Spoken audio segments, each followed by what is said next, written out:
पुंडलीक वरदे हरि विठ्ठल श्री ज्ञानदेव तुकाराम गोपाल कृष्ण भगवान की जय। माऊली ज्ञानेश्वर महाराज की जय। जगद्गुरु तुकाराम महाराज की जय। शिव भोळा चक्रवर्ती त्याचे पाय माझे चित्ती, वाचे वदता शिवनाम तयान बाधी क्रोधकाम।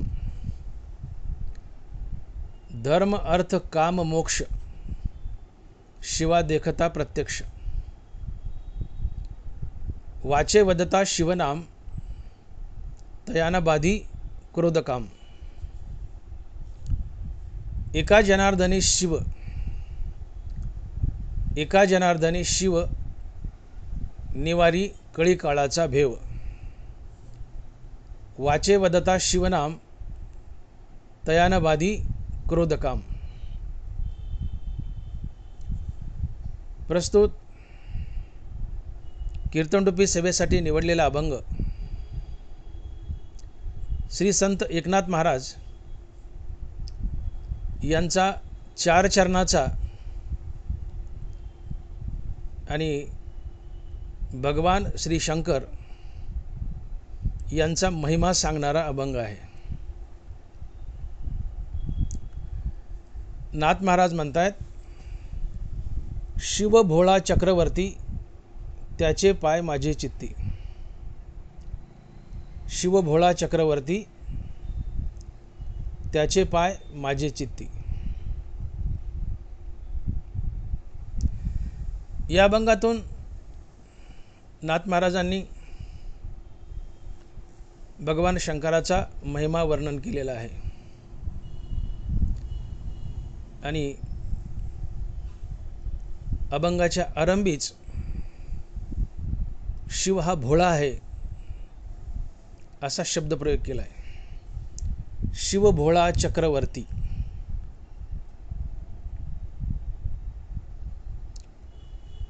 मग भोळा म्हणजे काय?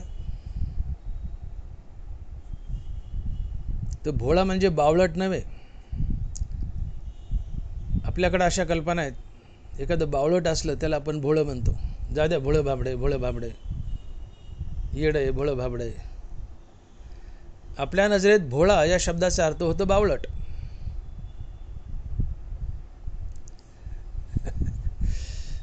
पण भोळा या शब्दाची व्याख्या तुकोबाराय करतायत। महाराज लिहित आहेत, तुका म्हणे भोळा जिंकू जाणे कळी काळा। तुका म्हणे भोळा जिंकू जाणे कळी काळा। तुकोबाराय म्हणतात की जो भोळा आहे तो कळी काळाला जिंकतो, अर्थात मुक्ती मिळवतो। जो भोळा आहे तो मुक्ती मिळवतो आणि मुक्ती तेव्हाच मिळते ज्यावेळेस तुमचा अहंकार जातो। अहंकार गेला तुका म्हणे देव झाला। भोळा मुक्ती मिळवतो, मुक्ती अहंकार गेल्यावर मिळते। याचा अर्थ ज्याचा अहंकार गेलाय तो भोळा, ज्याचा अहंकार गेलाय तो भोळा। आणि म्हणून भोळा म्हणजे बावळट नव्हे, भोळा म्हणजे अहंकार शून्य मनुष्य। ज्याचा अहंकार गेलाय तो भोळा। आणि म्हणून भगवान शिव अहंकार शून्य आहेत, ते मुक्त आहेत आणि मुक्ती दाताही आहेत। तात्पर्य, भगवान शिव अहंकार शून्य आहेत म्हणून ते भोळे आहेत। आणि म्हणून नाथ महाराज अभंगाच्या पहिल्या चरणात शब्द प्रयोग करतात, शिव भोळा चक्रवर्ती त्याचे पाय माझे चित्ती। शिव भोळा चक्रवर्ती त्याचे पाय माझे चित्ती। भगवान शिव भोळा आहे, भोळा महादेव आहे। भोलेनाथ आहे.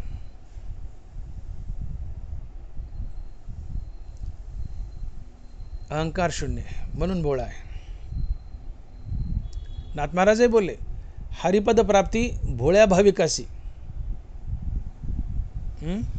अभिमानी अशी गर्भवास. हरिपद प्राप्ती भोळ्या भाविकासी, अभिमानी अशी गर्भवास. जो अभिमानी आहे, जो अहंकारी आहे, तो संसार बंधनात अडकतो. ज्याचा अभिमान गेलाय, अहंकार गेलाय, तो संसार बंधनातून सुटतो आणि मुक्त होतो. मग जे भोळे भाविक आहेत, अर्थात अहंकार शून्य आहेत, त्यांना हरिपदाची प्राप्ती होते, अर्थात ते मुक्त होतात. तात्पर्य जे अहंकार शून्य आहेत ते मुक्त होतात. जे अहंकारात बद्ध आहेत ते संसारात बांधल्या जातात. आणि म्हणून मुक्तीची खरीखुरी व्याख्या अशी ठरते की अहंकार जाणं हीच मुक्ती असते. अहंकारासहित मनाचा मनपणा नाहीसा होणं हाच मोक्ष आहे. आणि म्हणून तुकोबाराय लिहित आहेत की अहंकार गेला तुका म्हणे देव झाला. अहंकार गेला तुका म्हणे देव झाला. अहंकार जाणं हीच मुक्ती आहे. अहंकारासहित मनाचा मनपणा नाहीसा होणं हीच मुक्ती आहे. अहंकार गेला तुका म्हणे देव झाला, मुक्तीची व्याख्या. ज्ञानोबारायांनी अशीच मुक्तीची व्याख्या केली आहे. ज्ञानोबाराय लिहित आहेत, तैसे मनपण मुद्दल जाय मग अहंभावादिक की आहे, म्हणून शरीरेची ब्रह्म होय अनुभवितो. मनपण मुद्दल जाये मग अहंभावादिक की आहे. मनच मुद्दल गेलंय तर मनाच्या आत वास करणारा अहंकार कशाला राहील. मन मेलं की मनाच्या आत वास करणारा अहंकारही मरतो. आणि मन मरणं आणि मनासहित मनाच्या आत वास करणारा अहंकारही मरणं म्हणजेच मुक्ती आहे. तसे मनपण मुद्दल जाये मग अहंभाव अधिक की आहे, म्हणून शरीरेची ब्रह्म होय अनुभवितो. जशी गरोदरबाई मेली तर तिच्या पोटात वास करणारा गर्भ वेगळा मारावा लागत नाही, तो आपाप मरतो. गरोदरबाई मेली तर त्या बाईसोबत तिच्या पोटात वास करणारा गर्भही आपाप मरतो. तसं मन मेलं की मनात वास करणारा अहंकारही आपाप मरतो. ज्याचं मन आणि अहंकार मेलाय तो जिवंतपणीच ब्रह्मीभूत बनतो, शरीरानं ब्रह्मस्वरूप बनतो.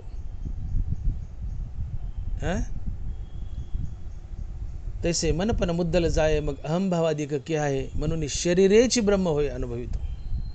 शरीरानेच ब्रह्म बनतो, ब्रह्मीभूत बनतो. कोण? ज्याचा अहंकार गेलाय, ज्याचं मन मेलंय. आणि म्हणून अहंकार असेल मनाचा मनपणा नाही सवून हाच मोक्ष आहे. नाथ महाराज अशीच व्याख्या करतायत मोक्षाची. नाथ महाराज लिहित आहेत की देह अंतेचे दृढपण त्याची बद्धतेचे लक्षण, देह अंतेचे निरसन मुक्तता जाण नावतया. देहांत धरून ठेवणं हे बंधन आहे आणि देहांत जाणं हीच मुक्ती आहे. देहांतेचे निरसन मुक्तता जाण नावतया. देह अहंकार जाणं हीच मुक्ती आहे. अर्थात अहंकार असेल मनाचा मनपणा नाहीसा होणं हाच मोक्ष. मग ज्याचा अहंकार गेलाय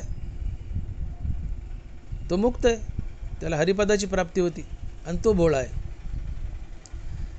आणि म्हणून भगवान शिव अहंकार शून्य आहेत, मुक्तिदाता आहेत. स्वतः मुक्त आहेत आणि मुक्तिदाताही आहेत. भगवान शिव अहंकार शून्य आहेत, मुक्त आहेत, मुक्तिदाता आहेत, म्हणून ते भोळे आहेत. कारण ज्याचा अहंकार गेलाय तो भोळा असतो.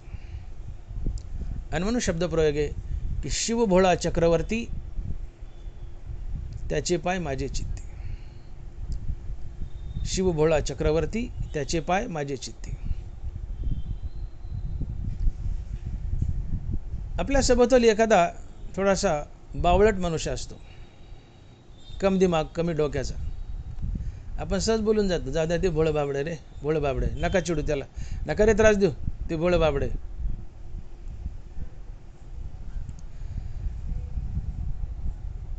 ज्या बावळट माणसाला आपण भोळं म्हणतो तो खरोखरच मेंदूने कमी असतो आणि त्याच्या ज्या वागण्याच्या पद्धती असतात संताच्या वागण्याच्या पद्धतीत तशाच असतात. संत वेडे नसतात पण स्वतः वेडेपणाचं सोंग घेतात. जगात सगळ्यात महान कोणतं? संत. पण संत मुद्दाम वेडेपणाचं सोंग घेतात. नरमाला लिहितात, वेडीवे माझी दडे महिमे भेने, वेडीवे माझी दडे महिमे भेने. मुद्दाम वेड पांघरून पेडगावला जातो. कोण? संत. कुणी आपल्याला मोठं म्हणू नये. गरिमे ते अंगाकडे येऊ ने दे, गरिमे ते अंगाकडे येऊच ने दे. मोठा असतो पण मोठेपणाला आपल्याकडे येऊ देत नाही. वेड्याचं सोंग घेतो. आत्मचर्चे चतुरू एरवी वेडा. आत्मचर्चा असेल तर सहभाग घेतो, सखोल चर्चा करतो. पण इतर काही चर्चा असेल तर वेड्याचं सोंग घेतो आणि बाजूला निघतो. आत्मचर्चे चतुरू एरवी वेडा. संत दाटूमुठी भोळेपणाचं वेडेपणाचं सोंग घेतात. आणि म्हणून संत जे भोळेपणाचं सोंग घेतात, वेडसरपणाचं सोंग घेतात, काही येत नसल्याचं सोंग घेतात, तसं खरा येडा माणूसही तसंच वागत असतो. आणि म्हणून आपल्याकडे एक शब्द पडला की जे बावळट आहे त्याला भोळं म्हणावं. संतही भोळसर असल्यासारखेच वागतात. का? वेडेपणाचं नाटक घेतात.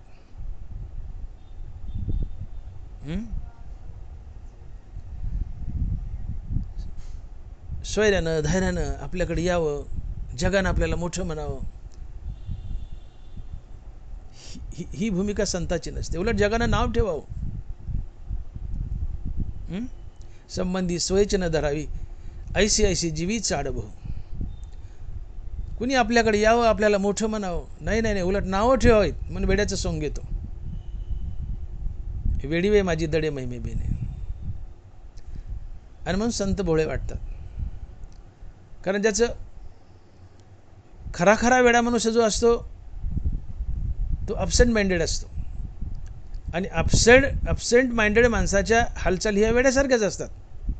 किंवा जो ॲब्सेंट माइंडेड आहे, सायकिक पेशंट आहे, वैद्यकीय भाषेत सायकिक पेशंट आहे, ॲब्सेंट माइंडेड आहे, तो वेडा असतो. या वेड्याचं मन भ्रमित झालंय, ॲब्सेंट माइंडेड आहे. मन आहे पण ॲब्सेंट माइंडेड आहे. तो समाजातला वेडा आहे. संताचंही मन मेलंय, अहंकार मेलाय. आणि म्हणून संतही ॲब्सेंट माइंडेडच असतो. कारण मन मेलंय. आणि म्हणून जी ॲब्सेंट माइंडेड असतात ती भोळसर दिसतात किंवा भोळसर वागतात. खरा वेडा खरोखर भोळसर असतो, पण संत भोळसरपणाचं सोंग आणतात. पण तरी भोळा या शब्दाचा खराखुरा अर्थ होतो अहंकार शून्य. आणि म्हणून संत असो, भगवंत असो, इथे भगवान शिव हे सगळे अहंकार शून्य आहेत, म्हणून हे सगळे भोळे आहेत. आणि म्हणून संबोधन आहे, शिव भोळा चक्रवर्ती त्याचे पाय माझे चित्ते. कैलासीचा देव भोळा चक्रवर्ती, पार्वतीचा पती योगीराज. नामदेव महाराज लिहित आहेत, कैलासीचा देव भोळा चक्रवर्ती, पार्वतीचा पती योगीराज. पार्वतीचा पती तो योगीराज, तो भगवान शंकर भोळा आहे. का भोळा म्हटलंय? अहंकार शून्य. ज्याचा अहंकार गेलाय तो मुक्त असतो, तो मुक्तिदाता असतो. आणि ज्याचा अहंकार गेलाय, जो मुक्त आहे, जो मुक्तिदाता आहे, त्याला भोळा म्हणतात. त्याला भोळा म्हणतात. इन शॉर्ट, ज्याचा अहंकार गेलाय तोच भोळा. पण भोळा म्हणजे बावळट नाही. भोळा म्हणजे अहंकार शून्य. भोळा म्हणजे मुक्त. भोळा म्हणजे देव. आणि म्हणूनच भोळा महादेव. भोळा महादेव. त्याचा अहंकार गेलाय तो भोळा. आणि म्हणून शिव भोळा चक्रवर्ती, त्याचे पाय माझे चित्ते. शिव भोळा आहे. एक गोष्ट लक्षात घ्या, इथे आपल्याकडं थोड्याशा वेडगळ कल्पना पडल्या आहेत. आम्ही वैष्णव आहोत, आम्ही शैव आहोत, वीरशैव, वीर वैष्णव, ह्या बावळट कल्पना आहेत. तुकोबारांनी खडसावलं आहे आम्हाला. हरिहरा भेद नाही, नका करू वाद. हरिहरात भेद नाही आहे. हरिहर एकच आहेत. हे मोठे गमतीदार देव आहेत दोघं बी. हरी आणि हर हे दोघंही एकमेकाचे भक्त आहेत आणि दोघंही एकमेकाचे देव आहेत. हरी हरी हरी मंत्र हा शिवाचा, म्हणती जे वाचा तया मोक्ष.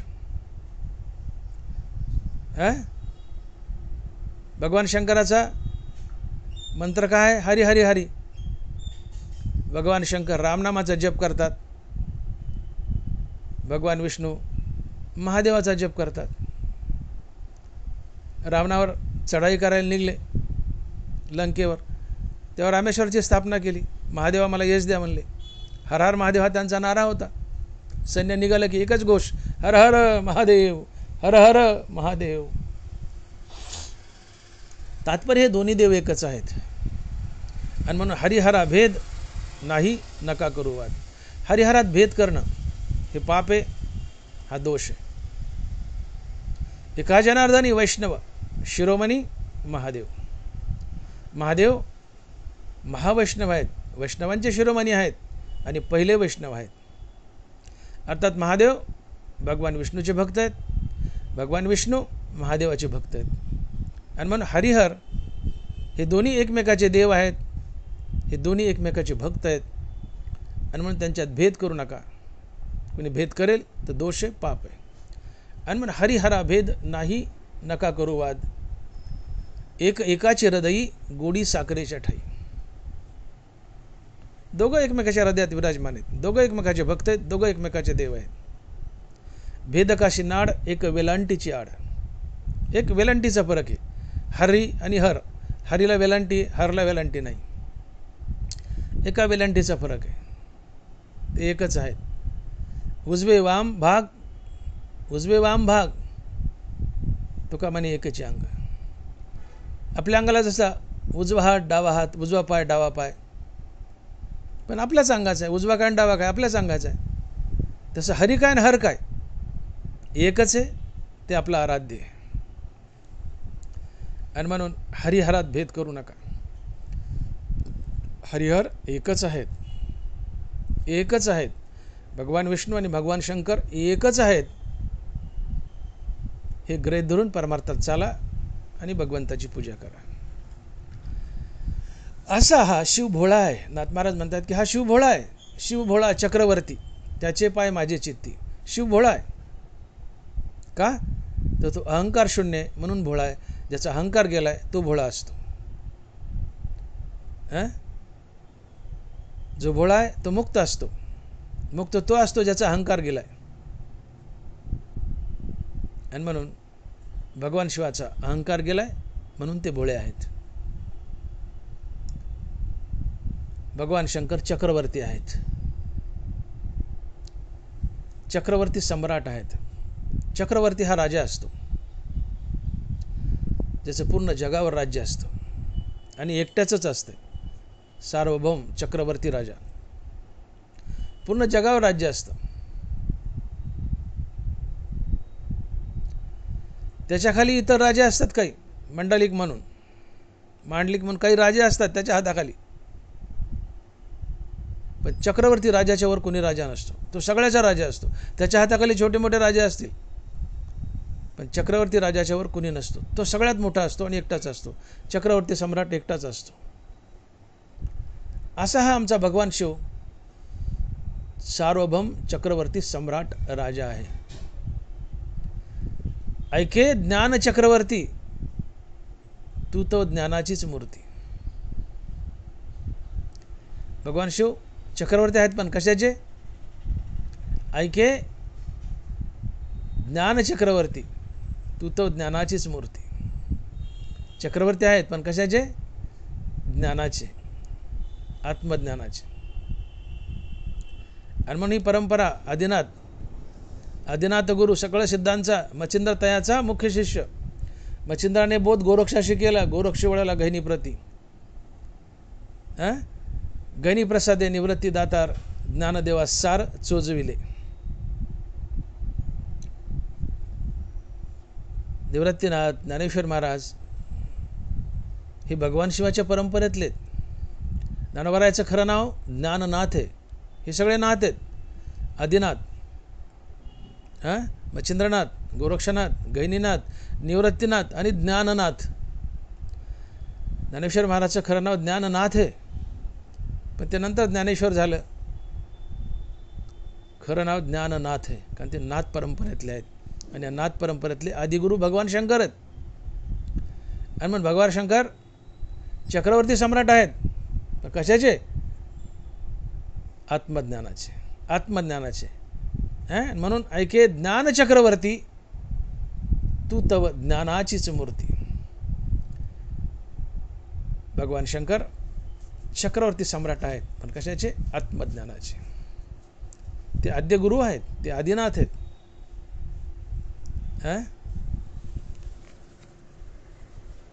आणि म्हणून भगवान शंकर भोळा आहे आणि तो चक्रवर्ती आहे. भोळा का आहे? तर अहंकार शून्य आहे म्हणून भोळा आहे.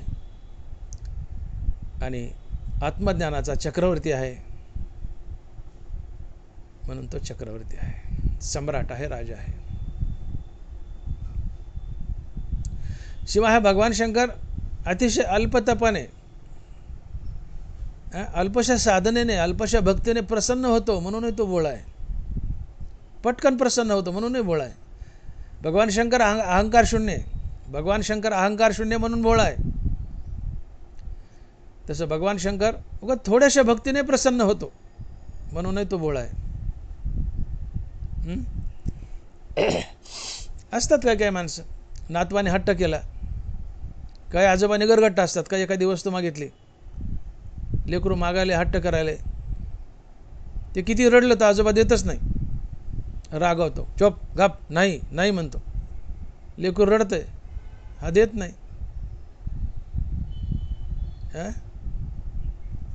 पण काही आजोबा असे असतात, लेकरू मागायला थोडासा पिंगा घालायला लागला की देऊन टाकतो, घेऊ बेटा घेऊ घेऊ घेऊ. सहज देतात, सहज देतात, लवकर प्रसन्न होतात. नातू हट्ट करायला, काही आजोबा सहज प्रसन्न होतात आणि देऊन टाकतात ती वस्तू. तसा भगवान शंकर आहे, अल्पशा तपानं, अल्पशा भक्तीनं सहज प्रसन्न होतो आणि तुम्ही मागाल ते देऊन टाकतो. म्हणूनही तो भोळा आहे, म्हणूनही तो भोळा आहे. लोक त्याची तपश्चर्या करतात. हे राक्षस तपश्चर्या करायची भगवान शंकराची, काही वरदान मागून घ्यायचे, भगवान शंकरानं द्यावं आणि ते भगवान विष्णूला निस्तरावं लागायचं.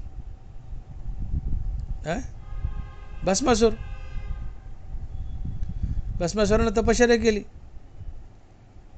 वरदान मागितलं, भगवान शंकरानं दिलं. काय तर त्याने मागितलं, मी ज्याच्या डोक्यावर हात ठेवील तो जोडून भस्मसात होईल, म्हणून भस्मासूर.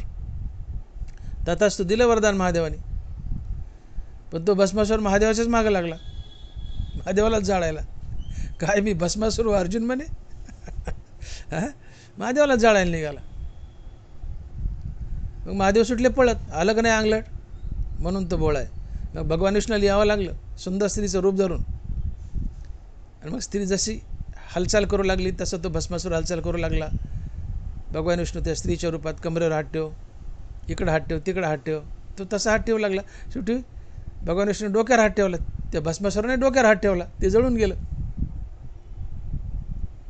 निस्तरलं कोणी? भगवान विष्णूने. आणि म्हणून ब्रह्मदेव झालं, महादेव झालं, यांची तपश्चर्या केली की हे भोळे ते वरदान देऊन टाकतात, पण ते अंगलट येतं समाजाचे आणि त्यांच्या, आणि मग हे निस्तरावं लागतं भगवान विष्णूला. आणि मग अशा अल्पशा तापानं, अल्पशा भक्तीनं भगवान शंकर प्रसन्न होतात, तुमची मनोकामना पूर्ण करतात, म्हणूनही ते भोळे आहेत. आणि म्हणून शिवभोळा चक्रवर्ती त्याचे पाय माझे चित्ती. शिव भोळा आहे आणि चक्रवर्ती सम्राट आहे, ज्ञानाचा सम्राट, आत्मज्ञानाचा चक्रवर्ती सम्राट आहे. आणि अशा भगवान शिवाचे पाय माझ्या चित्तात आहेत.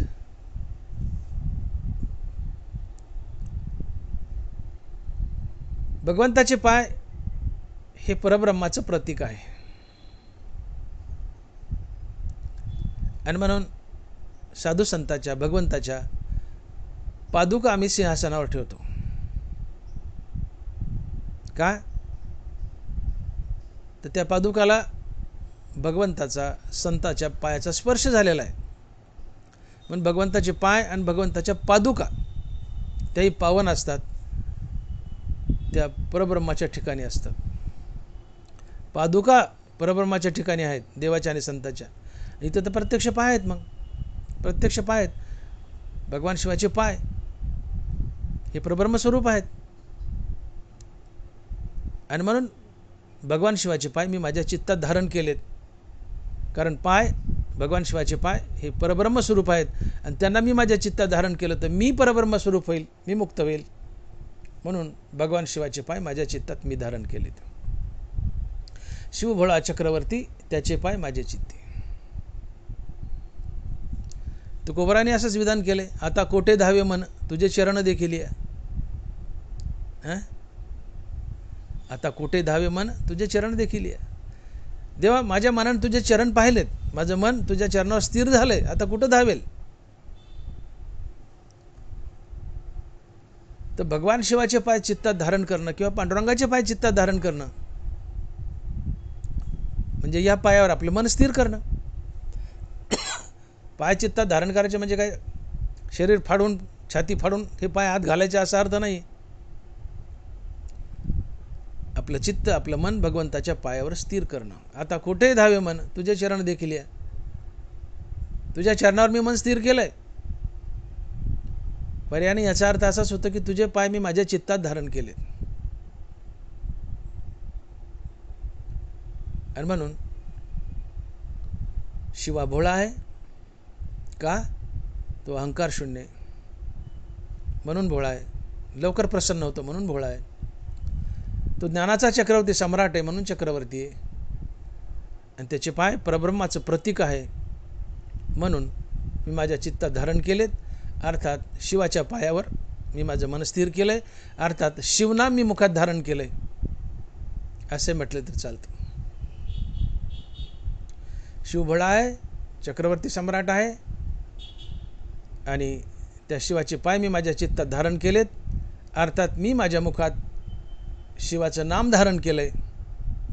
आणि त्यामुळे मला काय फायदा झाला हे या अभंगाच्या दुसऱ्या चरणात आणि नाथ महाराज लिहित आहेत की वाचे वदता शिवनाम, वाचे वदता शिवनाम तयान बाधी क्रोधकाम. वाचे वदता शिवनाम तयान बाधी क्रोधकाम. मी भगवान शिवाचे पाय चित्तात धारण केलेत. अर्थात मी माझ्या मुखानं भगवान शिवाचं सातत्यानं नामस्मरण करतोय. ओम नमः शिवाय, ओम नमः शिवाय असं मुखानं म्हणत राहणं म्हणजेच वाचे वदता शिवनाम. मी माझ्या मुखानं सातत्यानं शिवनाम घेतोय. मग काय फायदा झाला सातत्यानं शिवनाम घेतल्याचा? तयान बाधी क्रोधकाम. मी मुखानं शिवनाम घेतोय सातत्यानं, त्यामुळे माझे काम क्रोध पळून गेले. जो सातत्यानं शिवनाम घेतो त्याचे काम क्रोध पळून जातात. वाचे वदता शिवनाम तयान बाधी क्रोधकाम. परमार्थात काम क्रोध पळून जाणं का महत्वाचे?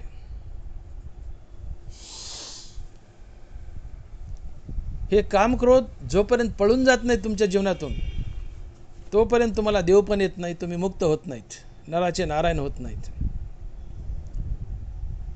पण परमार्थाची खरीखुरी व्याख्याच जर काय असेल तर अहंकार आणि कामक्रोध घालवण्यासाठी आयुष्यभर केलेली रामनामाची साधना म्हणजेच परमार्थ. अहंकार आणि कामक्रोध घालवण्यासाठी आयुष्यभर केलेली रामनामाची साधना म्हणजेच परमार्थ. काही मिळवणं म्हणजे परमार्थ नव्हे, तर नको ते घालवणं म्हणजे परमार्थ. आणि नको ते आहे अहंकार, कामक्रोध अर्थात विषय वासना. या सर्वांच्या त्यागासाठी आयुष्यभर केलेली रामनामाची साधना म्हणजेच परमार्थ. उभ्या आयुष्यात तुम्हाला काय करायचंय? देवाची प्राप्ती करायची ना, तर तुम्हाला एकच करायचंय, अहंकार घालवायचा आणि कामक्रोध घालवायचे. तुम्हीच देव आहात. अहंकार गेला तुका म्हणे देव झाला. तुम्हीच देव आहात. वेगळा देव प्राप्त करण्याची गरज नाही. तुम्ही देवच आहात. तुम्ही देवच आहात. पण अहंकारामुळे जीव झालाय. रामनामानं, शिवनामानं हा अहंकार घाला. तुम्हीच शिव बनता, तुम्हीच पांडुरंग बनता. आणि म्हणून परमार्थाची खरीखुरी व्याख्या समजून घ्या. परमार्थात तुम्हाला शिवनामानं, हरिनामानं अहंकार आणि कामक्रोध घालायचे. जोपर्यंत कामक्रोध जात नाहीत तोपर्यंत तुम्हाला देवपणच येत नाही, मुक्तीच लाभत नाही. आणि मग हे कामक्रोध जातात कशानं? तर शिवनामानं. वाचे वदता शिवनाम तयानबादी क्रोधकाम. शिवनामे कामक्रोधाचे दहन. नाथ महाराज बोलतात, शिवनामे कामक्रोधाचे दहन, त्रिविधता पशमन पावतात. शिवनामानं कामक्रोधाचं दहन होतं. असंच तुकोबारायचे बंधू कान्होबाराय बोलत आहेत की राम म्हणता कामक्रोधाचे दहन होय अभिमान देशोदडी. रामनामानं, शिवनामानं अहंकार जातो, कामक्रोधही जातात आणि तुम्ही मुक्त होता. तुका म्हणे देह भरीला विठ्ठले, कामक्रोध केले घर रीते. तुका म्हणे देह भरीला विठ्ठले, कामक्रोध केले घर रीते. विठ्ठल नामानं, शिवनामानं देव ठासून भरा, कामक्रोध निघून जातात.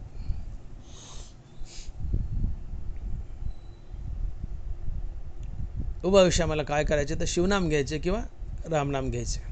कशा करता? कामक्रोध घालवण्याकरता. आणि जोपर्यंत कामक्रोध जात नाही तोपर्यंत तुम्हाला मुक्तीच लाभत नाही. आणि म्हणून भगवान श्रीकृष्ण गीतेमध्ये स्वमुखाने बोलतायत, नरबराय लिहितायत ज्ञानेश्वरीत, हे तिन्ही जीवी जव जागती तव बरी निकयाची प्राप्ती, माझे कान न ऐकती देवही म्हणे. हे तिन्ही जीवी जव जागती तव बरी निकयाची प्राप्ती, माझे कान न ऐकती देवही म्हणे. जोपर्यंत हे काम क्रोध लोभ तुमच्या अंतकरणात जागेत तोपर्यंत तुम्हाला निक्या अशा आत्मज्ञानाची किंवा निक्या अशा भगवंताची प्राप्ती होऊ शकत नाही. माझे कान ऐकायला तयार नाहीत की तुम्ही परमार्थाला निघालात आणि सोबत काम क्रोध घेऊन निघालात आणि तुम्हाला मुक्ती मिळू शकते, हे माझे कान ऐकायला तयार नाहीत. हे बोलणं ऐकायला माझे कान तयार नाहीत. हे तिन्ही जीवी जव जागती तब बरी निकयाची प्राप्ती, माझे कान न ऐकती देवही म्हणे.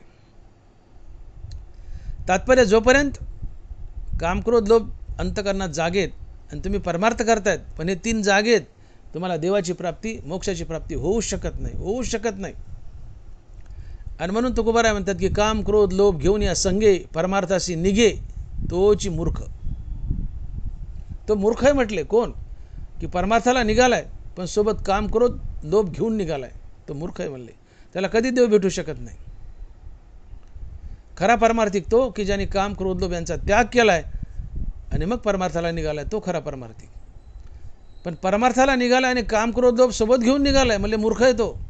तो परमार्थिक मूर्ख आहे म्हणले, तो साधक मूर्ख आहे म्हणले. आणि म्हणून तुकोबाराय खडसवतात की काम क्रोध लोभ घेऊन या संगे परमार्थाशी निघे तोची मूर्ख. चकार लावलाय, चकारात्मक, तोची मूर्ख.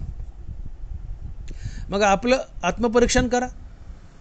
आम्ही परमार्थाला निघालोय, श्रोते आहोत, वक्ते आहोत, कीर्तनकार, प्रवचनकार, कथाकार सगळं आहोत. आम्ही परमार्थाला निघालोय, कीर्तनकार.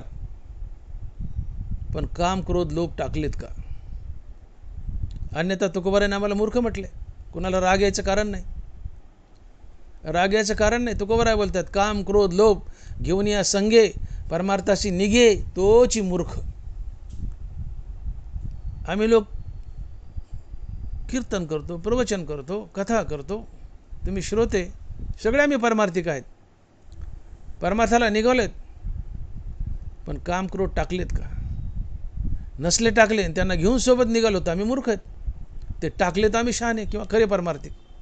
ज्याने त्यांनी आपापलं आत्मपरीक्षण करावं की खरोखर आम्ही परमार्थिक आहोत का? का उगाच चाललंय म्हणून चाललंय.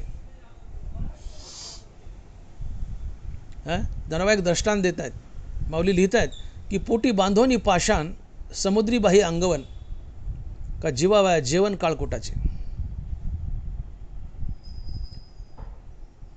एक मनुष्य खूप भूक लागली म्हणून जेवण करायला लागला, पण कशाचं? काळकोट विषाचं. भूक लागली जेवायला, काय खायला? तर काळकोट विष.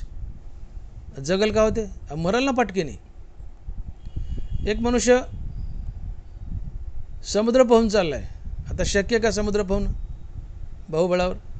पण समुद्र पोहून चाललाय आणि ते पोटाला दगड बांधून तरेल का बुडेल? बुडेल ना. आणि म्हणून समुद्र पोहायचा आहे बाहुबळावर आणि ते पोटाला दगड बांधून तुम्ही बुडाल. तसं देवाच्या प्राप्तीला निघालायत आणि काम क्रोध सोबत घेऊन तुम्ही भवसागरात बुडाल, तरणार नाहीत. हनुमंत ज्ञानोबा लिहित आहेत की पोटी बांधोनी पाषाण समुद्रबाही अंगवन का जीवाया जेवण काळकुटाचे. ही काम क्रोध लोभेशी कार्यसिद्धी जाणतैसी म्हणून ठावोची पुशी या जागा. अर्जुना,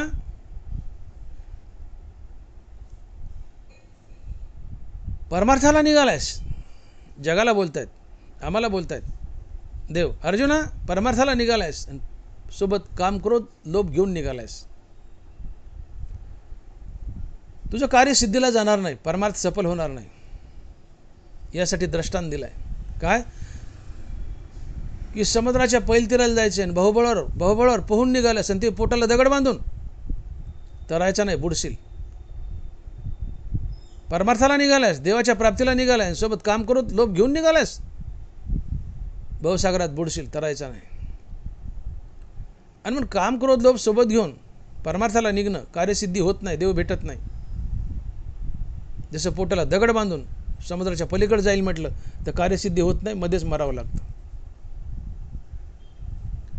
आणि म्हणून मुख्य आधी विषय त्याग, मुख्य आधी विषय त्याग तुकोबर आहे. आधी या काम क्रोधाचा फडशा पाडा. नबरा लिहित आहेत, त्रिदोषी सांडिले शरीर त्रिकुटी फिटलिया नगर त्रिदहा निमालिया अंतर जैसे होय. ज्या गावात चाडी चोरी सिंदळकी आहे ते गाव सुखानं नांदू शकत नाही. तिथे सारखी भांडणंच असतात. त्रिकुटी चाडी चोरी सिंदळकी ज्या गावात आहे त्या गावात भांडणंच असतात, सुखाने नांदू शकत नाही गाव ते. ज्या शरीराला कफ वात पित्त ज्या शरीरात खवळून उठतंय त्या शरीराला कधी सुख लाभत नाही, ते सारखं बिमार पडतं माणूस. ज्या अंतःकरणात त्रिविध ताप आहेत, अधिदैविक अधिभौतिक आध्यात्मिक, त्या अंतःकरणाला कधी चैन पडत नाही. तसं ज्याच्या जीवनात काम क्रोध लोभ आहेत त्याला कधी देव भेटत नाही. त्रिदोषानं शरीराला सोडून जावं, त्रिकुटीनं गावाला सोडून जावं, आणि त्रिदहानं अंतःकरणाला सोडून जावं. तसं काम क्रोध लोभानं आम्हाला सोडून जावं तरच देव भेटतो, अन्यथा नाही. आणि म्हणून त्रिदोषी सांडिले शरीर त्रिकुटी फिटलिया नगर त्रिदहा निमालिया अंतर जैसे होय. आणि मग खरोखर जर काम करत गेलेच तर नरवरा पुढे लिहितात, ते वेळी आत्मानंदे आगवे जे सदा अवस्थे बरवे ते तैसेची पाटन पावे गुरुकृपेचे. तुम्हाला खरोखर जर काम क्रोध लोभ सोडून गेले तर तुम्हाला श्रीगुरु भेटतो. ते तैसेची पाटन पावे गुरुकृपेचे. काम क्रोध लोभ तुमच्या अंतःकरणाला सोडून गेले की तुम्हाला श्रीगुरूची भेट होते आणि तो तुम्हाला मुक्त करतो. आणि मग ते तर प्रियाची परमसीमा, तो भेटे माऊली आत्मा, ते खिवी आटे डिंडिमा संसारिक. ऐसा जो काम क्रोध लोभा झाडी करुणी ठाके उभा, तोची एवढ्या लाभा गोसावी होय. तो गोसावी होतो, तो देव होतो. कोण? ज्याने काम क्रोध लोभाचा झाडा केलाय, त्याला श्रीगुरू भेटतो, मुक्त करतो. तो नराचा नारायण होतो, देव होतो, मुक्त होतो. आणि म्हणून काम क्रोध लोभ हा नरकीचा दारवंट आहे. ज्ञानोबांनी शब्दप्रयोग काय केला पहा. विषयाचं नुसतं ध्यान जरी मनात आलं, ध्यान जरी केलं, तर तुमचं पतन होतं. माऊलीची ओवी आहे का बघा तुम्ही. विषयाचे ध्यान विपाय वाहे मन, तरी एसनी पतन गिवंसित पावे. शब्दप्रयोग बघा. विषयाचे ध्यान विपाय वाहे मन, तरी एसनी पतन गिवंसित पावे. विषयाचं नुसतं ध्यान जरी केलं, ध्यान, विषय भोगले तर पतन होईलच, पण नुसतं ध्यान जरी केलं, ते ध्यान तुम्हाला विषयात खेचून नेतं, विषय भोगायला होतं, तुमचं पतन करतं. विनोदान काही काही लोक म्हणतात, एखादा मनुष्य मला मिरच्या खाल्ली की हागवण लागते. एक म्हणतं मला मिरच्या खाल्ली की हागवण लागते, दुसरा म्हणतं मला मिरच्या पाहिल्या तर हागवण लागते. अतिशक्ती असू द्या. काहीला मिरच्या खाल्ल्यावर हागवण लागते, काहीला नुसत्या मिरच्या पाहिल्या गाड्यावर तर हागवण लागते. तोच प्रकार आहे इथं. विषय भोगलं तर नरकाला जालच, पण नुसतं विषयाचं ध्यान जरी केलं तरी नरकाला जाल. ज्ञानोबा तेच म्हणतात, विषयाचे ध्यान विपाये वाहे मन. विपाय म्हणजे कदाचित व सहज. विषयाचं ध्यान सहज केलं तुमचं पतन होईल. म्हणले का? नुसत्या ध्यानानं हे ध्यान तुम्हाला विषयाकडे खेचून नेईल, विषय भोगायला होईल, तुमचं पतन करेल, तुम्हाला नरकालाच नेईल. आणि म्हणून जो ज्ञानेंद्रियाचे विषय भोगतो तो नरकालाच जातो. आणि म्हणून नरकीचा दारवंटा त्रिशंकू हा. आणि म्हणून काम क्रोध लोभ हे नरकाचा दरवाजा आहे. काम क्रोध लोभ हे नरकाचा दरवाजा आहेत. आणि म्हणून तुम्ही परमार्थाला निघालात, पण काम क्रोध लोभ सोबत घेऊन निघालात, नरकाचा दरवाजा आहे. परमार्थ करू नाही. माझं वाक्य नीट आहे का? ज्ञानोबा लिहितात, नरकीचा दारवंटा त्रिशंकू हा. नरकाचा दरवाजा आहे कोण? काम क्रोध लोभ. तुम्ही परमार्थाला निघालात आणि काम क्रोध लोभ सोबत घेऊन निघालात, तर नरकाचा दरवाजा घेऊन निघालात. परमार्थ करूनही नरकाला जावं लागतं. आणि मग काम क्रोध लोभ टाका आणि परमार्थाला निघा तर खरे परमार्थिक, अन्यथा मूर्ख आहेत. हे तुकोबाराय बोलतात, मी नाही. काम क्रोध लोभ घेऊन या संगे, परमार्थाशी निघे तोची मूर्ख. मूर्ख आहे म्हणले तो. परमार्थाला निघाला पण काम क्रोध लोभ सोबत घेऊन निघाला. का मूर्ख आहे? तर काम क्रोध लोभ नरकाचा दरवाजा आहे, ते नरकालाच नेतात. त्याचा त्याग केला तर तुम्ही खरे परमार्थिक, आणि तरच तुम्हाला देव भेटतो, अन्यथा नाही. मग काम क्रोध लोभाचा त्याग केला तरच देव भेटतो. तर काम क्रोध लोभाचा त्याग कशानं होईल? कशानं होईल? तर वाचे वदता शिवनाम तया न बाधी क्रोधकाम. वाचे वदता शिवनाम तया न बाधी क्रोधकाम. राम म्हणता काम क्रोधाचे दहन, होय अभिमान देशोधडी. तुका म्हणे देह भरिला विठ्ठले, काम क्रोध केले घररिते. काम क्रोधाचा त्याग करून जर परमार्थाला निघाले तरच देव भेटेल, तरच मुक्त व्हाल. मग या काम क्रोधाचा नाश कशाने होतो? तर शिवनामाने, रामनामाने. मग सातत्यानं शिवनाम घ्या. फायदा काय? तयान बाधी क्रोधकाम. म्हणून वाचे वदता शिवनाम तयान बाधी क्रोधकाम. वाचे वदता शिवनाम तयान बाधी क्रोधकाम.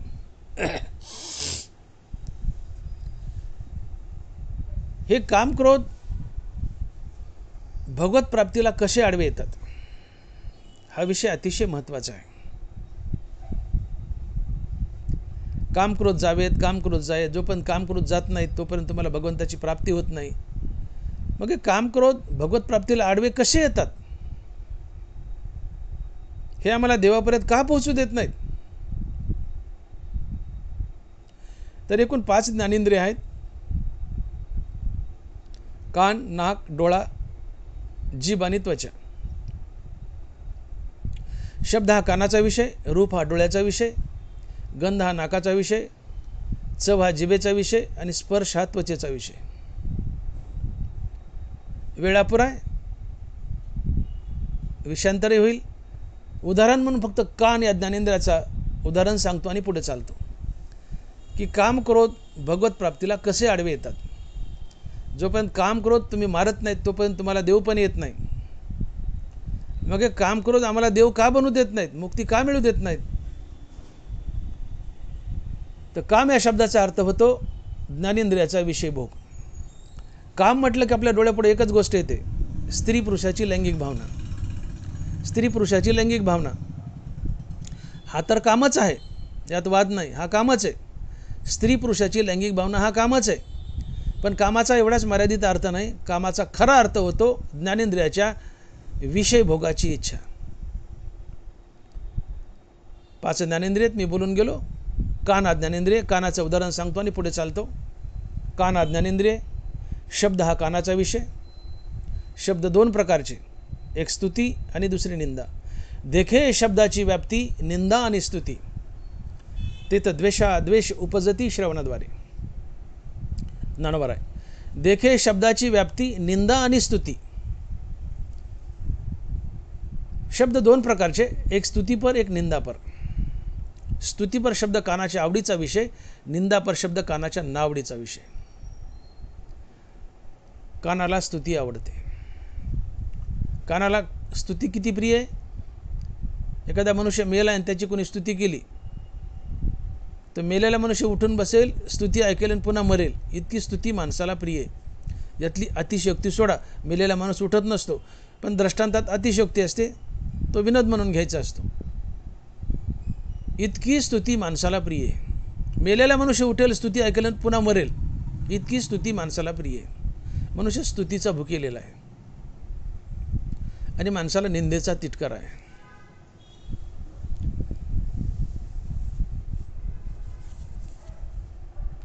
निसर्गतः माणसाला स्तुती प्रिय आहे.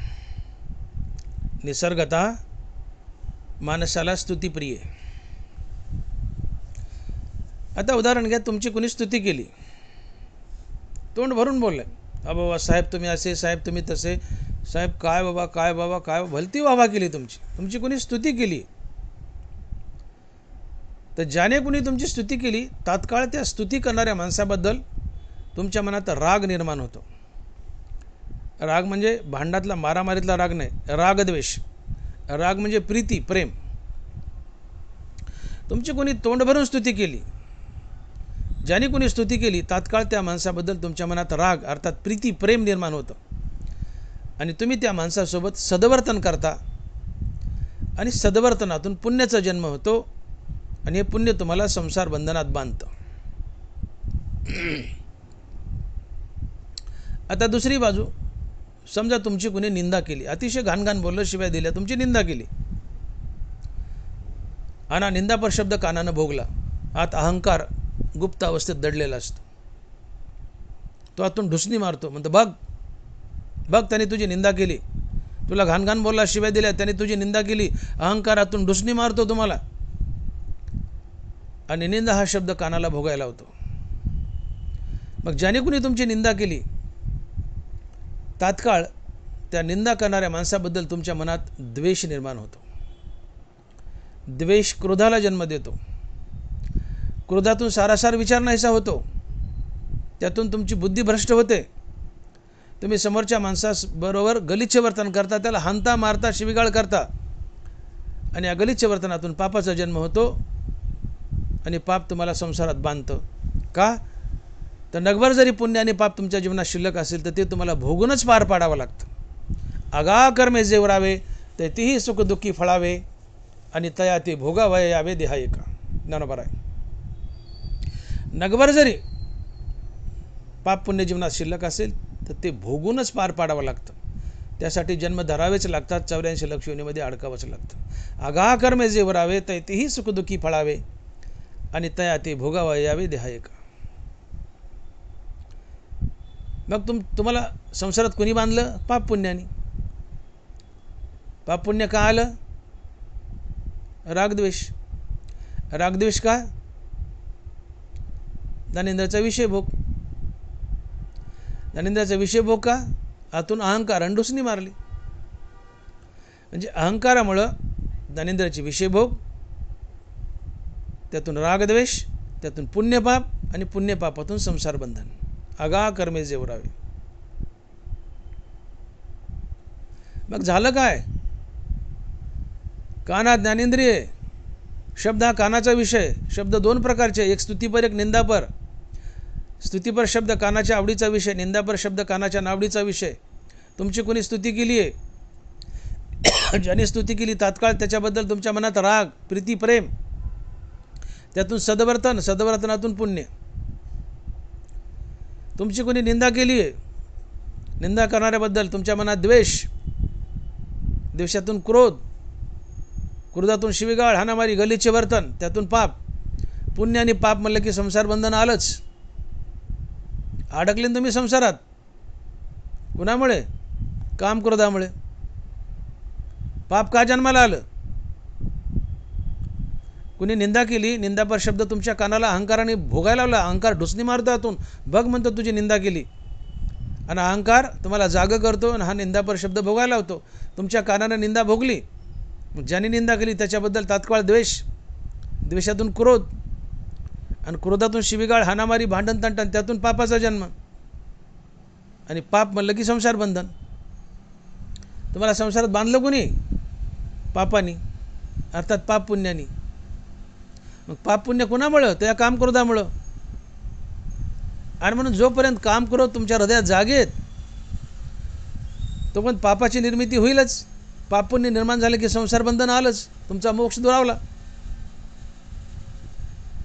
आणि म्हणून जोपर्यंत हे काम क्रोध तुम्ही जिंकत नाहीत, ज्ञानेंद्रियाचे विषय टाकत नाहीत, तोपर्यंत तुम्ही किती परमार्थ करा तुम्हाला देव पण येत नाही, मोक्ष मिळत नाही. आणि म्हणून ज्यावेळेस तुम्ही काम क्रोध जिंकाल आणि परमार्थाला निघाल तरच तुम्हाला देव पण येईल, तरच तुम्हाला मोक्ष भेटेल. आणि मग हे काम क्रोध घालायचे कशाने? तर वाचे वदता शिवनाम तयानबादी क्रोधकाम. अति सोपं आहे. वाचे वदता शिवनाम तयानबादी क्रोधकाम. नाथ महाराज तुकोबारा हेच सांगतात की राम म्हणता काम क्रोधाचे दहन होय अभिमान देशोधडी. तुका म्हणे देह भरीला विठ्ठले काम क्रोध केले घर रीते. अर्थात शिवनाम घ्या, हरिनाम घ्या, तुमचे काम क्रोध पळून जातील, अहंकारही नाहीसा होईल आणि तुम्ही मुक्त व्हाल.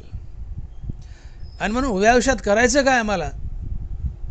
तर रामनामानं, शिवनामानं अहंकार आणि काम क्रोध मारायचेत, तरच आम्हाला मुक्ती मिळते, अन्यथा नाही. का? तर काम क्रोधातून, अहंकारातून हा ज्ञानेंद्रियाचा विषय भोग, विषयभोगातून काम क्रोध, आणि काम क्रोधातून राग द्वेष, त्यातून पुण्यपाप. आणि मग ज्या वेळेस तुम्ही ज्ञानेंद्रियाचा विषय भोगाल,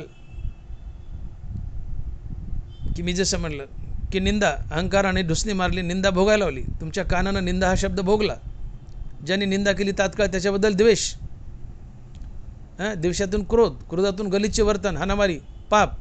आणि हेच पाप जातं आणि ज्ञाननिधीचा भुजंग बनतं.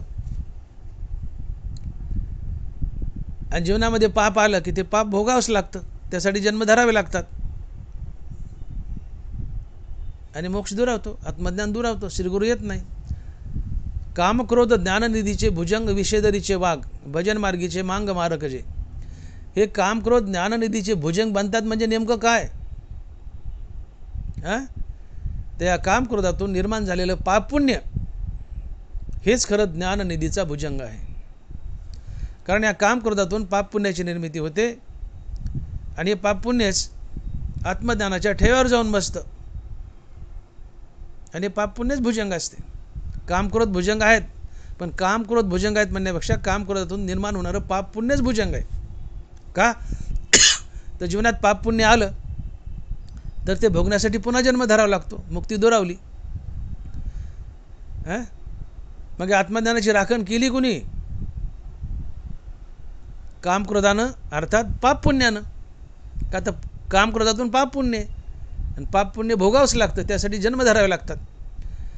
मग पाप पुण्य शिल्लक आहे तर ते फेडायला पुन्हा जन्म धरायचा, तर श्रीगुरु येईल कसा, मुक्त करील कसा? आणि म्हणून जोपर्यंत जीवनात ज्ञानेंद्रियाचे विषय भोग आहेत, अर्थात काम क्रोध आहेत, तो पण पाप पुण्याची निर्मिती आहे. जो पण पाप पुण्याची निर्मिती आहे तो पण पुनर्जन्म आहे, कारण ते भोगावंच लागतं पाप पुण्य. अगाकर्मे जे भरावे.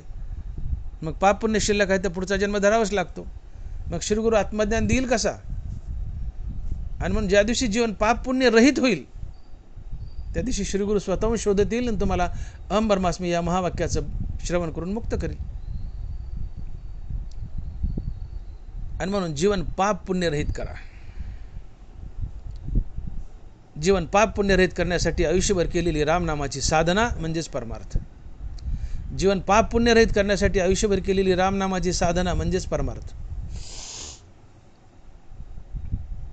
याला ज्ञानोबरा कर्मसाम्य दशा म्हणतात. ऐशी कर्मसाम्य दशा होय तिथे विदेशा, मग श्रीगुरु अपेसा भेटेची गा.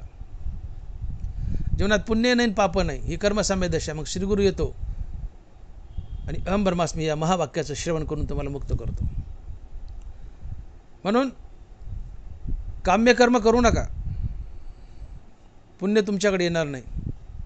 निषिद्ध कर्म करू नका, पाप तुमच्याकडे येणार नाही. नित्यनैमित्तिक कर्म जरूर करा, पण त्याचं फळ देवाला अर्पण करा. अशा प्रकारे तुमचं जीवन पाप पुण्य रहित होईल. आणि ज्या दिवशी जीवन पाप पुण्य रहित होईल त्या दिवशी श्रीगुरु स्वतःहून येईल आणि भेटेल आणि तुम्हाला मुक्त करेल. म्हणून जीवन पाप पुण्य रहित करण्यासाठी आयुष्यभर केलेली रामनामाची साधना म्हणजेच परमार्थ. जीवन पाप पुण्य रहित व्हावं. नाथ महाराज बोलले, सुकृत दुष्कृत समान समी, तेची पाविजे मनुष्यभूमी, जे पडे विषमी ते स्वर्गग्रामी का नरकी. सुकृत दुष्कृत समान समी. ज्याच्या पदरी खूप पुण्य आहे आणि व नगभर पाप आहे तो स्वर्गाला जातो. ज्याच्या पदरी खूप पाप आहे आणि उगं थोडंसं पुण्य आहे तो नरकाला जातो. ज्याच्या पदरी पाप पुण्य समान आहे तो पुन्हा मनुष्य होतो. आणि ज्याच्या पदरी पाप पुण्य शिल्लक नाही आहे तो मुक्त होतो. सुकृत दुष्कृत समान समी, तेची पाविजे मनुष्यभूमी, जे पडे विषमी ते स्वर्गग्रामी का नरकी. आणि मग ज्याच्या जीवनात पाप पुण्य शिल्लकच नाही आहे तो मुक्त होतो. म्हणजे जीवन पाप पुण्यरहित बनवा. नित्यनैमित्तिक कर्म जरूर करा, पण ती देवाची पूजा म्हणून करा. नित्यनैमित्तिक कर्म ईश्वरार्पण बुद्धीनं करा. ते कर्म आणि त्या कर्माचं फळ पुण्य देवाला जातं. निषिद्ध कर्म करू नका, पाप तुमच्याकडे येत नाही. काम्य कर्म करू नका, पुण्य तुमच्याकडे येत नाही. जीवन पाप पुण्यरहित होतं. आणि ज्या दिवशी जीवन पाप पुण्यरहित होतं त्या दिवशी श्रीगुरु तुम्हाला शोधत येतो. माझ्या विठोबाचा कैसा प्रेमभाव, आपणचे देव होई गुरु. ऐशी कर्म साम्य दशा होय ते विदेशा, मग श्रीगुरु अपेसा भेटेची गा. का येऊनी फळाचा घडू, पारुशिली किडीची वाढू, श्रीगुरु भेटो नि करी पाडू, बुबुत्सू जैसा. जीवन पाप पुण्य रहित करा. याला ज्ञानोबराय कर्मसाम्य दशा म्हणतात. जीवनात पुण्य नाही पाप नाही, श्रीगुरु स्वतःहून येतो आणि तुम्हाला मुक्त करतो. मग जीवनात पाप पुण्य येतं कशा कशामुळं तर आपण पाहिलं. ज्ञानेंद्रियाचे विषय भोग, त्यातून काम क्रोध राग द्वेष आणि त्यातून पुण्य पाप, या गोष्टीमुळे जीवनात पाप पुण्य येतं. एक ज्ञानेंद्रियाच्या विषय भोगामुळं, ज्याला आपण काम क्रोध म्हणतो, अर्थात काम क्रोधामुळे जीवनात पाप पुण्य येतं, एक कारण. आणि नाना प्रकारच्या कर्मातून पाप पुण्य येतं. मग आम्ही निषिद्ध कर्म टाकली, पाप येत नाही. काम्य कर्म टाकली, पुण्य येत नाही. नित्यनैमित्तिक कर्म केली पण ती ईश्वरार्पण बुद्धीने केली, पुण्य देवाला गेलं, जीवन पाप पुण्यरहित झालं. एक गोष्ट. ज्ञानेंद्रियाच्या विषयाचा त्याग केला, अर्थात जीवनात काम क्रोध शिल्लक ठेवलं नाही, हाकलून दिले, जीवन पाप पुण्यरहित झालं. आणि जीवन पाप पुण्यरहित झालं तर ज्ञाननिधीवर पहारा द्यायला भुजंग म्हणून कोणी नाहीच ना. आता ज्ञाननिधीचा भुजंग, कामक्रोध ज्ञाननिधीचे भुजंग म्हणजे काय तर कामक्रोध ज्ञाननिधीचे भुजंग बनतायत. म्हणजे कामक्रोधातून निर्माण होणारं पुण्य पापच ज्ञाननिधीचा भुजंग बनतं. जोपर्यंत जीवनात कामक्रोध जिवंत आहे तोपर्यंत जीवनात पुण्यपाप होणारच. आणि हे पुण्यपाप ज्ञाननिधीवर जाऊन बसतं आणि भुजंग म्हणून पहारा देतं. का ते पाप पुण्य फेडण्यासाठी पुन्हा पुन्हा जन्म धरावे लागतात. आणि मग श्रीगुरु येत नाही, मुक्ती देत नाही. आणि मग जोपर्यंत कामक्रोध जीवनात शिल्लक आहेत, जिवंत आहेत, तो पण जन्ममरणाच्या फेऱ्यात अडकावंच लागतं. आणि मग शिवनामानं कामक्रोध गेले की पाप पुण्य गेलं. काम क्रोध गेले की रागद्वेष गेले, पाप पुण्य गेलं. पाप पुण्य गेलं, आता ज्ञाननिधीवर भुजंग म्हणून पहारा द्यायला पाप पुण्यच नाही ना. मग पाप पुण्य नाही म्हणून पुढचा जन्म नाही, पुढचा जन्म नाही तर शरीरावर यावं लागतं, मुक्त करावं लागतं. कारण जीवन पाप पुण्य रहित झाले. ज्या दिवशी जीवन पाप पुण्य रहित झाले तुम्हाला मुक्ती मिळतेच आणि श्रीगुरूला द्यावीच लागते, त्याला यावंच लागतं. याला कर्मसंन्यास म्हणतात. आणि मग जीवन पाप पुण्य रहित करायचं आहे तर काम क्रोधाचा त्याग करा. जीवन पाप पुण्य रहित होईल, तुम्ही मुक्त व्हाल. आणि काम क्रोध नाहीसे करायचे तर त्याला औषध काय? वाचे वदता शिवनाम तया न बाधी क्रोधकाम. किंवा राम म्हणता काम क्रोधाचे दहन होय अभिमान देशदडी. तुका म्हणे दे भरीला विठ्ठले काम क्रोध केले घर देते. आणि म्हणून तुम्ही बघा की आपण कान पाहिला, ज्ञानेंद्रियाच्या विषय भोगाची इच्छा म्हणजे काम.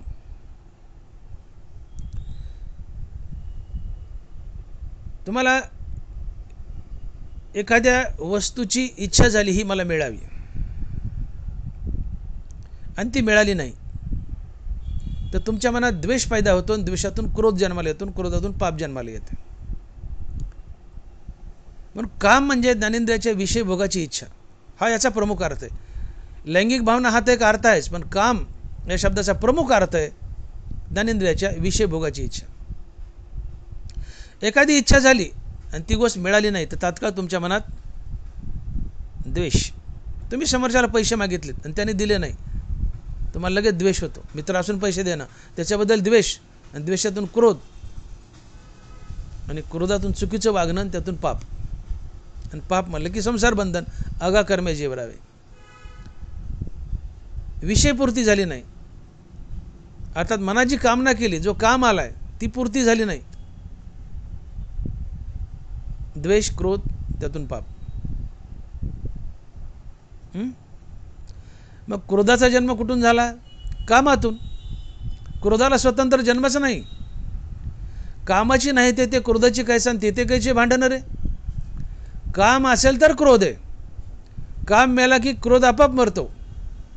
काम वैरी झाला ठाणोरी ते तर सरली वारी क्रोधाची. बरोबर आहे,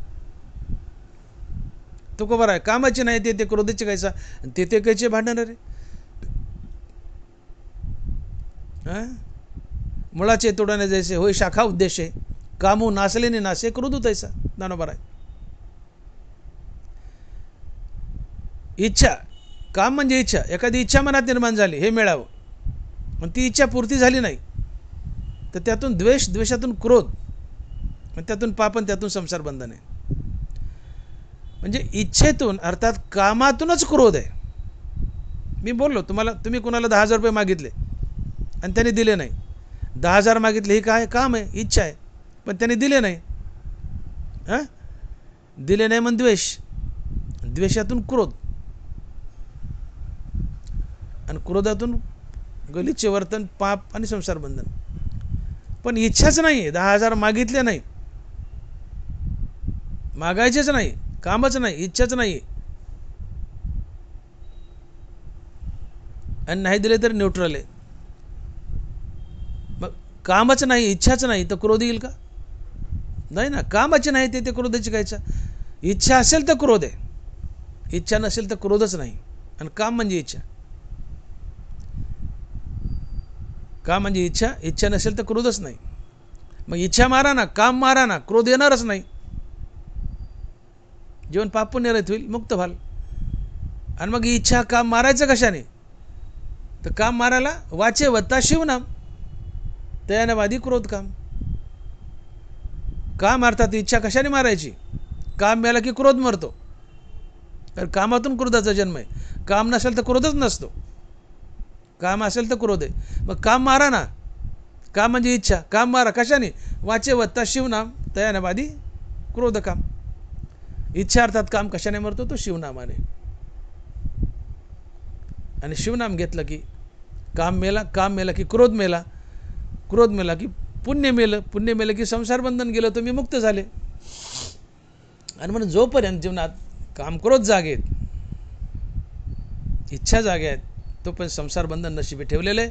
आणि ज्या दिवशी काम क्रोध जाईल, इच्छा जाईल त्या दिवशी तुम्ही मुक्त व्हाल. आणि हा काम क्रोध घालवण्यासाठी बलवान साधन आहे वाचे वदता शिव नाम तयानवादी क्रोधकाम. कारण इच्छा मनात झाली, इच्छापूर्ती नाही झाली की द्वेष आणि क्रोध टपकलेच. कामातूनच क्रोध आहे. आणि क्रोध आला की तुम्ही त्याला घाणघाण बोलणार ना, त्याला घाणघाणच बोलणार. आणि त्या घाणघाण बोलण्यातून पाप निर्माण होणार. आणि म्हणून तुकोबाराय म्हणतात की झाली क्रोधासवे भेटी तोंडा वाटे नरक लोटी. तुम्हाला क्रोध आला, कामपूर्ती इच्छापूर्ती झाली नाही की क्रोध येईल. आणि क्रोध आला की तोंडानं तुम्ही गूच हगाल. तुकोबाराय बोलतायत झाली क्रोधासवे भेटी तोंडा वाटे नरक लोटी. क्रोध आणि तुमची भेट झाली, अर्थात तुम्हाला क्रोध आला, कामपूर्ती इच्छापूर्ती झाली नाही आणि तुम्हाला क्रोध आला तर तोंडावाटे घाणघाण शिव्या येतील. आणि तोंडावाटे घाणघाण शिव्या येणं म्हणजे तोंडातून गूच हागणं, हे तुकोबाराय बोलतात. तुम्ही तोंडानं गूच हागत असता. नरक म्हणजे गूच. आणि म्हणून एखादा मनुष्य तोंडानं घाणघाण शिव्या देऊ लागला तर जुन्या काळी म्हाताऱ्या म्हणायच्या, अरे का म्हण गुणरोग खायलास जरा नीट बोल की. तोंडातून घाणघाण शिवाय देणे म्हणजे गुणरोगच खाणं, याला नरक म्हणतात. तुकोबाराय बोलतायत, मी नाही. झाली क्रोधासवे भेटी तोंडा वाटे नरक लोटी. तुम्हाला क्रोध आला की तोंडातून नरकच निघतो, गूच निघतो. घाणघाण शिवाय देणे हा गूच तुम्ही तोंडातून बाहेर फेकत असता.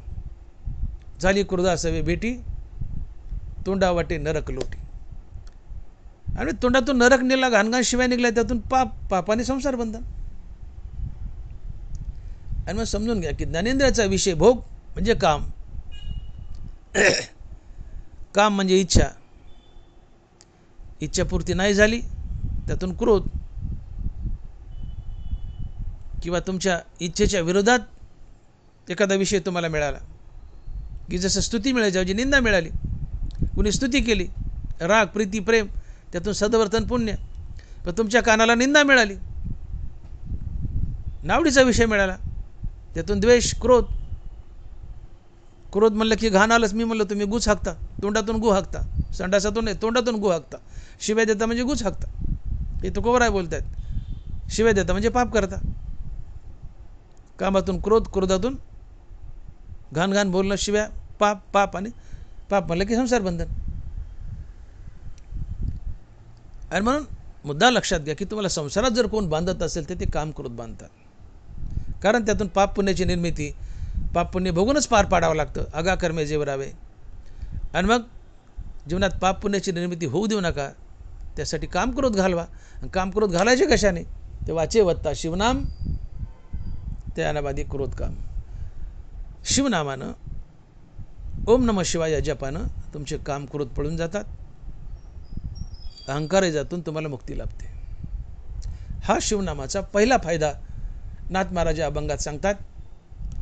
आणि शिवनामाचा अजून एक फायदा आहे, तो फायदा नाथ महाराज अभंगाच्या 3ऱ्या चरणात सांगतात. आणि महाराज लिहितात की धर्म अर्थ काम मोक्ष शिवा देखता प्रत्यक्ष. धर्म अर्थ काम मोक्ष शिवा देखता प्रत्यक्ष. तुम्ही सातत्यानं शिवनाम घेतायत, पहिला फायदा काय झालाय? तुमचे काम क्रोध पडून गेले. तुम्ही सातत्यानं शिवनाम घेतायत, काम क्रोध पळून गेले, पहिला फायदा. आता दुसरा फायदा, सातत्यानं शिवनाम घेतायत, फायदा काय? तुमच्या जीवनात धर्म अर्थ काम मोक्ष येतात, तुम्हाला मोक्ष मिळतो.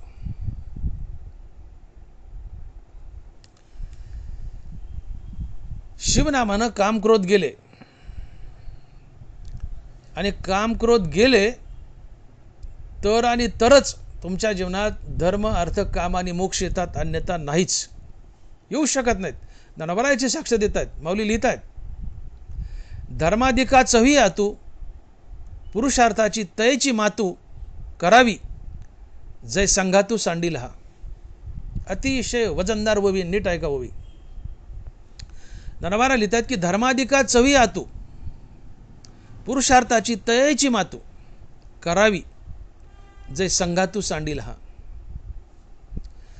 धर्म अर्थ काम मोक्ष हे जे 4 पुरुषार्थ आहेत हे तेव्हाच तुमच्या जीवनात येतात जेव्हा तुम्हाला काम क्रोध लोभ सोडून जातात. आणि जोपर्यंत तुमच्या जीवनात काम क्रोध लोभ आहेत तोपर्यंत तुमच्या जीवनात धर्म अर्थ काम आणि मोक्ष येतच नाहीत. मोक्ष तर नाहीच नाही, पण धर्म अर्थ काम सुद्धा येत नाहीत. धर्म अर्थ काम मोक्ष यांच्यावर मात करायची. धर्म अर्थ काम मोक्ष हे आपल्या जीवनात यावेत असं वाटतंय, हे 4ही पुरुषात जीवनात यावेत असं वाटत असेल तर तुम्हाला काम क्रोध लोभ हे त्यागावेच लागतात. काम क्रोध लोभ टाकले तरच तुमच्या जीवनात धर्म अर्थ काम मोक्ष येतात, अन्यथा नाही. आणि मग ज्ञानवारा लिहितात की धर्माधिका चवी आतू पुरुषार्थाची तयेची मातू करावी जय संघातू सांडील हा. अर्थात तुमचे काम क्रोध लोभ गेले तर तुमच्या जीवनात धर्म अर्थ काम आणि मोक्ष येतात. हा शिवनामाचा फायदा आहे. तुम्ही सातत्यानं शिवनाम घेतायत. पहिला फायदा काय? तुमचे काम क्रोध निघून गेले. काम क्रोध निघून गेले. दुसरा फायदा काय? तुमच्या जीवनात धर्म अर्थ काम मोक्ष येतात.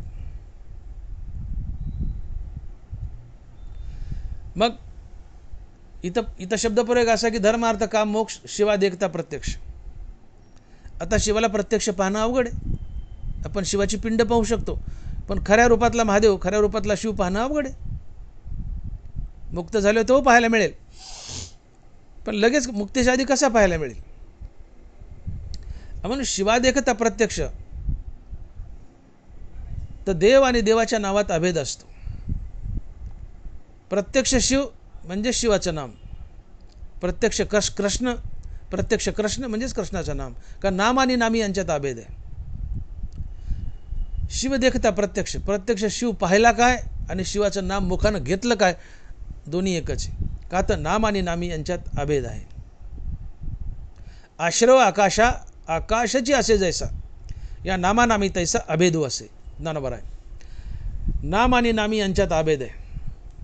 देव म्हणजे देवाचं नाव, देवाचं नाव म्हणजे देव. नाम परब्रह्म वेदार्थ आहे. नाम हे परब्रह्म आहे, नाम हे देव आहे. म्हणून नाम आणि नामी अर्थात देव आणि नाम याच्यात अभेद आहे. म्हणून शिव प्रत्यक्ष पाहिला काय आणि शिवाचं नामस्मरण केलं काय एकच आहे. मग शिवाच्या नामानं काम क्रोध गेले आणि शिवाच्या नावानं काम क्रोध गेल्यामुळं धर्म अर्थ काम मोक्ष आमच्या जीवनात आले. आणि म्हणून धर्म अर्थ काम मोक्ष शिवा देखता प्रत्यक्ष. धर्म अर्थ काम मोक्ष शिवा देखता प्रत्यक्ष. आता इथं थोडंसं चिंतन मांडावं लागेल. शिवनामानं कामक्रोध गेले आणि कामक्रोध गेले तर आणि तरच तुमच्या जीवनात धर्म अर्थ काम मोक्ष येतात, अन्यथा नाही. याला जर सोपं केलं तर कामक्रोध जर निघून गेले तरच तुमच्या जीवनात धर्म अर्थ काम मोक्ष येतात, अन्यथा नाही. काय समीकरण आहे बघा. या 4 गोष्टी आहेत, 4 पुरुषार्थ आहेत. धर्म पुरुषार्थ आहे, अर्थ पुरुषार्थ आहे, काम पुरुषार्थ, मोक्ष पुरुषार्थ. हे 4ही पुरुषार्थ, हे 4ही पुरुषार्थ तेव्हा जीवनात येतात जेव्हा तुमच्या जीवनातून काम क्रोध निघून जातात. आता समजा तुमच्या जीवनात काम क्रोध वास करतात,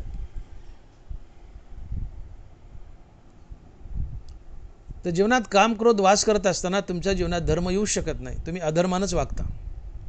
काम क्रोध जीवनात आहेत तर तुम्ही अधर्मानच वागाल, धर्म तुमच्या जीवनात येऊ शकत नाही. धर्म म्हणजे काय? ज्ञानोबा धर्माची व्याख्या करतायत.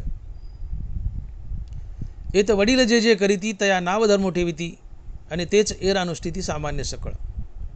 समाजातील वडील मनुष्य जसा जसा वागेल त्याच्या वागण्याला, चालण्याला, बोलण्याला धर्म म्हणावं.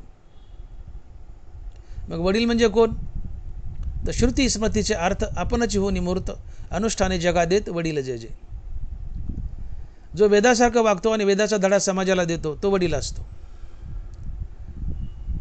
आणि म्हणून वेदासारखं वागतो आणि वेदाचा धडा समाजाला देतो तो संत असतो. जयाचे बिसाट शब्द सुखे म्हणून वेद तरी ते सदैव सच्चिदानंद का न व्हावे. वेदासारखं वागतो आणि वेदाचा धडा समाजाला देतो तो संत असतो. म्हणून वडील म्हणजे संत. ज्ञानोबा तुकोबारासारखे. आणि मग संत जसं जसं वागतील त्या संतांच्या वागण्याला, चालण्याला, बोलण्याला धर्म म्हणावं. मग संत कसे वागतात? ज्ञानोबा लिहितात, जयाचे बोलू धर्मोजिये, दिठी महासिद्धी तेविये, स्वर्ग सुखादिये खिळू जयाचं. जयाचे बोलू धर्मोजिये, ज्यांच्या सहज बोलण्यातून धर्म जगतो. संतांच्या तोंडातून निघालेला प्रत्येक शब्द हा धर्म असतो. संत धर्मासारखे वागतात म्हणण्यापेक्षा संत वागतील आणि बोलतील तोच धर्म असतो. जयाचे बोलू धर्मोजिये, संताच्या तोंडातून निघालेला प्रत्येक शब्द हा धर्म आहे. जया भक्तीची इतुली प्राप्ती जे कैवल्या ते पर्वते सरमनती, जयाचे लिले माझी नीती जी आली दिसे. संत जसं जसं वागतील त्याला धर्म म्हणावं. तर संत कसं वागतात? संतांचं वागणं म्हणजे नीती, रीती, माणुसकी, इमानदारी, सत्य, अहिंसा, प्रेम, जिव्हाळा, परोपकार, सहानुभूती, सदाचार, हे सगळे सद्गुण म्हणजे संतांचं वागणं. आणि या सद्गुणाच्या समुदायाला धर्म म्हणतात. म्हणून नीती म्हणजे धर्म, रीती म्हणजे धर्म, माणुसकी म्हणजे धर्म, इमानदारी म्हणजे धर्म, सत्य म्हणजे धर्म, अहिंसा म्हणजे धर्म, प्रेम म्हणजे धर्म, परोपकार म्हणजे धर्म, सहानुभूती म्हणजे धर्म, जिव्हाळा म्हणजे धर्म, सर्व सद्गुणाचा समुदाय म्हणजे धर्म. तुकोबारा सत्याला धर्म म्हणतात. सत्य तोची धर्म, असत्य ते कर्म. तुकोबारा सत्याला धर्म म्हणतात. ज्ञानोबा तर मुखानं नित्य नाम घेणे याला धर्म म्हणतात. मुख्य धर्म देवचित्ती आदी अवसानांती. माणसाचा मुख्य धर्म काय? तर मुखानं सातत्यानं देवाचं नाव घेणं हाच त्याचा मुख्य धर्म आहे. माणसानं माणसासोबत रीतीनं वागणं हाच त्याचा धर्म आहे. भगवान श्रीकृष्णाची अर्जुनावर पूर्ण कृपा झाली होती. ज्ञानोबा लिहित आहेत, म्हणून नृपा पार्थ झालाशे कृष्ण कृपा, जयापाशी साक्षेपा रीती आहे. अर्जुनावर भगवान कृष्णाची पूर्ण कृपा झाली होती. का? अर्जुन रीतीने वागत होता आणि रीतीने वागून धर्माची स्थापना करत होता. म्हणून नृपा पार्थ झालाशे कृष्ण कृपा, जयापाशी साक्षेपा रीती आहे. अर्जुन रीतीने वागत होता म्हणून भगवान कृष्णाची अर्जुनावर कृपा झाली. अर्थात माणसानं माणसासोबत रीतीनं वागणं हाच धर्म आहे. म्हणून रीतीनं वागणं, सत्यानं वागणं हाच धर्म आहे. मुखानं देवाचं सारखं नाम घेणं हाच धर्म आहे.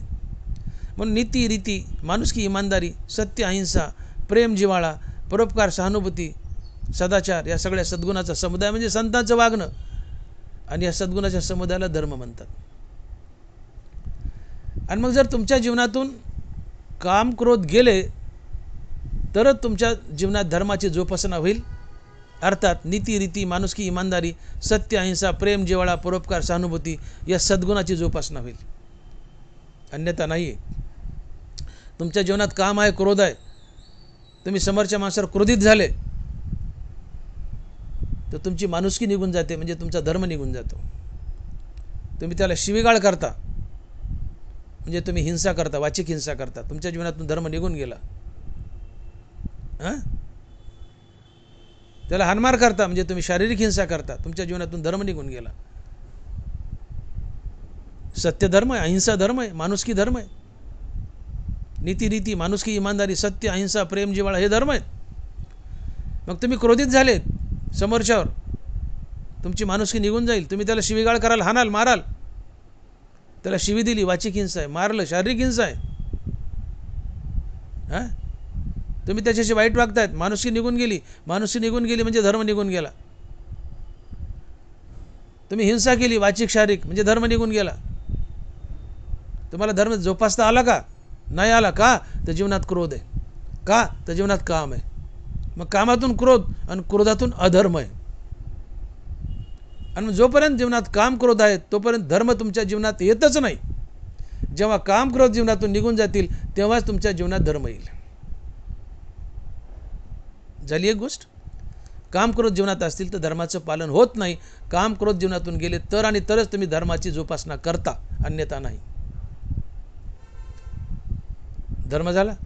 अर्थ, तुमच्या जीवनात काम क्रोध आहेत. एखाद्या दुकानावर तुम्ही दुकानदार आहेत आणि गिरायक आले गिराईक चौकशी करतच, हे केवढ्याला, ते केवढ्याला, ते केवढ्याला, ते म्हणणार लय महाग झालं, कमी झालं, स्वस्त झालं, किरकिर असतात गिरायकाच्या. आणि तुम्ही शीघ्रकोपी आहेत, कुत्र्यासारखे श्वान शीघ्रकोपी, आपण घात कर पापी, तो कोबार आहे. तुमची सटकते लगेच, आता माझी सटकली, ते लय चौकशी करायला, तुमची सटकते, तुम्ही क्रोधात येता, कामातून क्रोध, तुम्ही तुमच्या मनाच्या विरोधात गेलं ना ते बोलायला, कामातून क्रोध, तुमची सटकली, तुम्ही त्याच्यावर पडता कुत्र्यासारखं, ते निघून जातं. ते पुन्हा तुमच्या दुकानाचं तोंड पाहत नाही, तुमचं तोंड पाहत नाही. तुमचं गिराईक तुटलं, 100 लोकांना सांगतं ते बाबा नालायक की त्याच्याकडे जाऊ नका, तोडलं त्याने गिराईक. तुम्हाला अर्थप्राप्ती झाली, गिराईक गेलं म्हणजे अर्थ गेला ना. मग काम क्रोध जीवनात आहे तर अर्थप्राप्ती झाली का? नाही झाली. पण काम क्रोध गेलेत आणि तुम्ही दुकानदार आहेत, गिरायकाने लाख चौकशा करू द्या, तुम्ही गोडच बोलणार का? तुम्हाला क्रोध येत नाही, समजावून सांगणार, ते गिरायक जोडणार, त्याच्यासोबत 1000 गिरायक जोडणार, पैसा तुमच्याकडे येणार, अर्थ तुमच्याकडे येणार, तुम्ही श्रीमंत होणार. काम क्रोध गेले, जीवनात अर्थ येतो. काम क्रोध जीवनात असतील तर जीवनात अर्थ निघून जातो किंवा येत नाही. झाले 2 पुरुषार्थ. धर्म, अर्थ, काम. तिसरा पुरुषार्थ काम. काम या शब्दाचे 2 अर्थ आहेत. आपण बोललो की काम म्हणजे ज्ञानेंद्रियाच्या विषय भोगाची इच्छा, एक झाला. आणि दुसरा अर्थ स्त्री पुरुषाची लैंगिक भावना. तर ज्ञानोबा म्हणतात की जोपर्यंत जीवनात काम क्रोध आहेत तोपर्यंत तुम्ही आपल्या पत्नीसोबत काम भोगू शकत नाहीत, संभोग घेऊ शकत नाहीत. ज्ञानोबा बोलतात, आपण 2 गोष्टी पाहिल्या, धर्म पाहिला, अर्थ पाहिला. जीवनात काम क्रोध आहेत, जीवनात धर्म आणि अर्थ येत नाही. काम क्रोध गेले तर जीवनात धर्म येतो, अर्थ येतो. तिसरी गोष्ट काम. मी बोलून गेलो की काम म्हणजे ज्ञानेंद्रियाच्या विषय भोगाची इच्छा, एक अर्थ, आणि कामाचा दुसरा अर्थ स्त्री पुरुषाची लैंगिक भावना की जी त्वचेच्या स्पर्शात मोडते. काम म्हणजे काय? त्वचेने त्वचेला स्पर्श. स्त्री पुरुषाची लैंगिक भावना, संभोग म्हणजे आहे काय? सेक्शुअल इंद्रियाचा एकमेकाला स्पर्श. सेक्शुअल इंद्रिय आहेत काय? त्वचा आहे. कातडीचा कातडीला स्पर्श आहे. लैंगिक अवयव कातडीचे आहेत, कातडीचा कातडीला स्पर्श आहे. म्हणून ही जी लैंगिक भावना आहे, हा जो काम आहे, स्त्री पुरुषाची वासना आहे, ही त्वचेच्या स्पर्श या शब्दात मोडते. कातडीचा कातडीला स्पर्श, बाकी काही नाही. सेन्सरी नर्व सप्लाय जास्त आहे आणि कातडीचा कातडीला स्पर्श आहे, त्यामुळे एन्जॉयमेंट आहे, बाकी काही नाही यामध्ये. जोपर्यंत काम क्रोध जीवनात आहेत तोपर्यंत तुम्ही आपल्या पत्नीशी संभोग घेऊ शकत नाहीत. का? कारण ज्यावेळेस तुम्ही क्रोधित होता त्यावेळेस तुमची सिम्पॅथेटिक नर्वस सिस्टीम स्टिम्युलेट होते, ॲड्रेनालिन सिक्रेट होतं, वासोस्पाझम होतं आणि पेनिसचं इरेक्शनच होत नाही. Mechanism of erection of the penis काय? की सेक्शुअल डिझायर झालं त्यावेळेस वाजो डायलेटेशन होतं आणि पेनिसला तुफान ब्लड सप्लाय वाढतो, आणि पेनिसला ब्लड सप्लाय वाढला की पेनिस इरेक्ट होतं, मोठं होतं. तुम्ही सेक्स एन्जॉय करू शकता, रिलॅक्स आहेत तेव्हा. पण तुम्ही क्रोधात आहेत, कामातून क्रोध आलाय, क्रोधात आहेत. कारण काय? असं क्रोधात आलाय, क्रोध जीवनात आला, अँझायटी, क्रोध, टेन्शन वगैरे या गोष्टी, क्रोध जीवनात आला की sympathetic nervous stimulation. Sympathetic nervous स्टिम्युलेशनमुळं ॲड्रेनालिनचं सिक्रेशन, ॲड्रेनालिनमुळे वासोस्पाझममुळे ब्लड सप्लाय कमी पडतो. ब्लड सप्लाय वाढला पेनिसला तरच इरेक्शन आहे, ब्लड सप्लाय कमी पडला तर इरेक्शन होतच नाही. आणि इरेक्शन नाही झालं तर तुम्ही सेक्स काय एन्जॉय करणार आहेत? आणि म्हणून काम क्रोध जीवनात असेल तर तुम्ही पत्नीशी संभोगसुद्धा घेऊ शकत नाहीत. तुम्हाला काम हा पुरुषार्थ भोगता येत नाही. आणि म्हणून पत्नीशी संभोग घेण्यासाठी पत्नी प्रसन्न असावी लागते. तुम्ही प्रसन्न आहेत, पत्नी प्रसन्न आहे, तुम्ही प्रसन्न आहात, सेक्शुअल डिझायर आहे, वाजो डायलेटेशन आहे, भरपूर ब्लड सप्लाय पेनिसला, इरेक्टाईल पॉवर आहे, पेनिस इरेक्ट झालं, दोघं प्रसन्न आहात, सेक्शुअल ॲक्ट नॉर्मल झाला. पण तुम्ही क्रोधात आहेत, सिम्पॅथेटिक स्टिम्युलेशन, ॲड्रेनालिन सिक्रेशन, त्यामुळे वासोस्पाझममुळे ब्लड सप्लाय कमी, no erection of the penis, no erection, पेनी सिलेक्ट होणार नाही. आणि शिवाय तुम्ही बायकोला दुखवले क्रोधामुळं म्हणून ती तुमचा द्वेष करेल. बायकोकडून द्वेष आणि तुमच्याकडून इरेक्शन नाही. तुम्ही काम भोगू शकत नाहीत. तुम्ही काम भोगू शकत नाहीत. आणि म्हणून इथे नाथ महाराज म्हणतायत किंवा ज्ञानोबा म्हणतायत की जोपर्यंत जीवनामध्ये काम क्रोध जिवंत आहेत तोपर्यंत तुम्हाला आपल्या पत्नीसोबत काम भोगता येत नाही. जीवनातून काम क्रोध गेले, काही क्षणाकरिता का होत नाही, कायमचे नाही गेले, काही क्षणाकरिता होत नाही, गेले तर आणि तरच तुम्ही पत्नीशी सेक्शुअल एन्जॉयमेंट करू शकता. हा तिसरा मुद्दा आहे. म्हणून काम क्रोध जीवनातून गेले तरच तुमच्या जीवनात धर्म येतो, अर्थ येतो आणि काम अर्थात पत्नीशी संभोग घेता येतो. आणि चौथा आहे मोक्ष. जीवनातून काम क्रोध गेले तर आणि तरच तुमच्या जीवनात मोक्ष येतो. हा तर महत्त्वाचा मुद्दा. जग जाहीर आहे, हे जग जाहीर आहे, हे वेगळं सांगायची गरज नाही आहे. जीवनात जोपर्यंत काम क्रोध आहेत तोपर्यंत तुम्हाला मोक्ष मिळत नाही. तोपर्यंत तुम्हाला मोक्ष मिळत नाही. हां, जोपर्यंत काम क्रोध आहे तोपर्यंत मोक्ष मिळत नाही. का? तर काम क्रोधातून पाप पुण्याची निर्मिती आहे. काम क्रोधातून पाप पुण्याची निर्मिती आहे. मी बोललो, तुमची कोणी निंदा केली, अहंकारात सुप्त अवस्थेत दडलाय, तो आतून डुसणी मारतो, म्हणतो बघ तुझी निंदा केली. अहंकार तुमच्या कानाला निंदा भोगायला होतो. ज्यांनी निंदा केली त्याच्याबद्दल द्वेष, द्वेषातून क्रोध, क्रोधातून शिवीगाळ, हाणामारी, गलिच्छ वर्तन, त्यातून पाप. आणि पुण्य पाप जीवनात आलं रे आलं की संसार बंधन आलंच. अगा कर्मे जीवरावे तर ती सुखदुःखी फळावे आणि तया ते भोगावे यावे देह एका. हा विषय आपण बोलून गेलो. ज्ञानेंद्राचे विषय भोगले किंवा गलिच्छ कर्म केले, कुठल्याही कारणामुळे जीवनात पाप आलं आणि पाप आलं रे आलं की ते बघूनच पार पाडावं लागतं. त्यासाठी पुन्हा पुन्हा जन्म धरावेच लागतात. 84 लक्षणीमध्ये अडकावंच लागतं. तुमचा मोक्ष दुरावला. कशामुळे? काम क्रोधामुळं. हां, अहंकारानं ढोसणी मारली, ज्ञानेंद्राचा विषय भोगायला लावला, निंदा भोगायला लावली, कानात निंदा बोलली, कानात निंदा भोगली, ज्याने निंदा केली त्याच्याबद्दल द्वेष, द्वेषातून क्रोध, क्रोधातून गलिच्छ वर्तन, त्यातून पाप, पापानं संसारात बांधलं, ते भोगावंच लागतं. पुन्हा पुन्हा जन्म धरावे लागतात. संसारात कोणी बांधलं? पाप पुण्याने. का पाप पुण्य? रागद्वेष. रागद्वेष का? ज्ञानेंद्राचा विषय भोग. का ज्ञानेंद्राचा विषय भोग? तर अहंकार. मग अहंकारातून ज्ञानेंद्राचा विषय भोग आणि त्यातून काम क्रोध, काम क्रोधातून रागद्वेष आणि त्यातून पाप पुण्य, त्यातून संसार बंधन. मग तुम्हाला संसारात बांधलं कोणी? रागद्वेषाने. कशामुळे? तर पापामुळं. मग जोपर्यंत रागद्वेष जोपर्यंत काम क्रोध जिवंत आहेत तोपर्यंत पाप पुण्याची निर्मिती आहे. जोपर्यंत पाप पुण्याची निर्मिती आहे तोपर्यंत संसार बंधन आहे. ज्या दिवशी जीवन पाप पुण्य रहित होईल तेव्हाच मुक्ती मिळेल. ज्या दिवशी जीवन पाप पुण्य रहित होईल तेव्हाच मुक्ती मिळेल, अन्यथा नाही. आणि जीवनात पाप पुण्य शिल्लक असेल तर पुन्हा पुन्हा जन्म धरावे लागतील, मुक्ती दुरावेल. आणि पाप पुण्य काय? तर काम क्रोधामुळं. मग काम क्रोधामुळे तुमचा मोक्ष दुरावला ना. मग जीवनात काम क्रोध आहेत तर चौथा पुरुषार्थ मोक्षही तुम्हाला मिळत नाही. आणि म्हणून धर्म अर्थ काम मोक्ष हे चारही पुरुषार्थ तेव्हाच जीवनात येतील.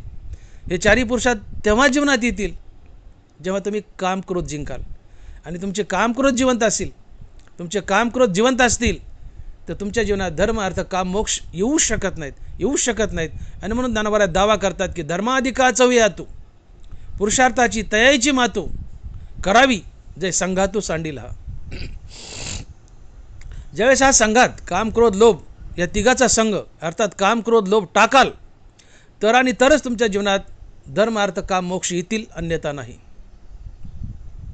तात्पर्य काम क्रोध लोभ हृदयात जिवंत आहेत तोपर्यंत जीवनात धर्म अर्थ काम मोक्ष येत नाहीत. काम क्रोध लोभ जिंकले की जीवनात धर्म येतो, अर्थ येतो, काम येतो आणि मोक्ष येतो.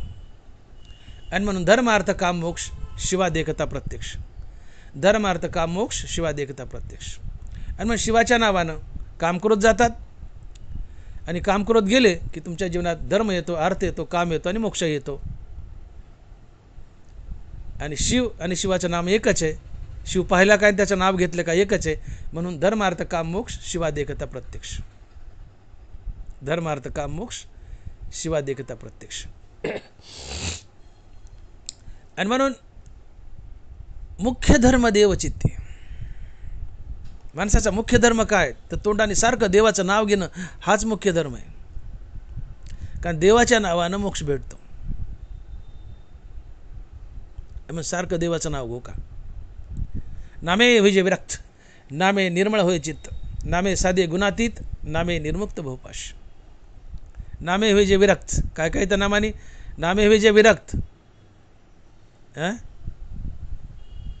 नामे साधे गुणातीत, नामे निर्मळ चित्त. नामानं चित्त निर्मळ होतं, गुणातीत अवस्था येते, वैराग्य येतं, विवेक येतो. बघा, नामानं विवेक वैराग्य, चित्त निर्मळ होत आहे, गुणातीत अवस्था येते, अर्थात तुम्ही मुक्त होता. नामे विजय विरक्त, नामे निर्मळ होई चित्त, नामे साधे गुणातीत, नामे निर्मुक्त भवपाश. नाथ महाराज, नामानं सगळ्या गोष्टी मिळतात. म्हणून हाती नाम मुखी मोक्ष, मुखी नाम हाती मोक्ष, ऐसी साक्ष भूतांची. मुखी नाम हाती मोक्ष, ऐसी साक्ष भूताची. नामानं मोक्ष मिळतो, नामानं मोक्ष मिळतो. म्हणून माणसाचा मुख्य धर्म काय असेल तर मुखानं सारखं हरिनाम घेणं हाच धर्म आहे. मी या चरणावर बोलताना थोडं सेक्सबद्दल बोललो, स्त्री पुरुषाची लैंगिक भावना बोललो, याबद्दल कृपया गैरसमज करू नये. कामाबद्दल बोललो. कामा वाईट नाही, कामा पवित्र आहे. तुम्हाला कोण म्हणतं की काम वाईट आहे?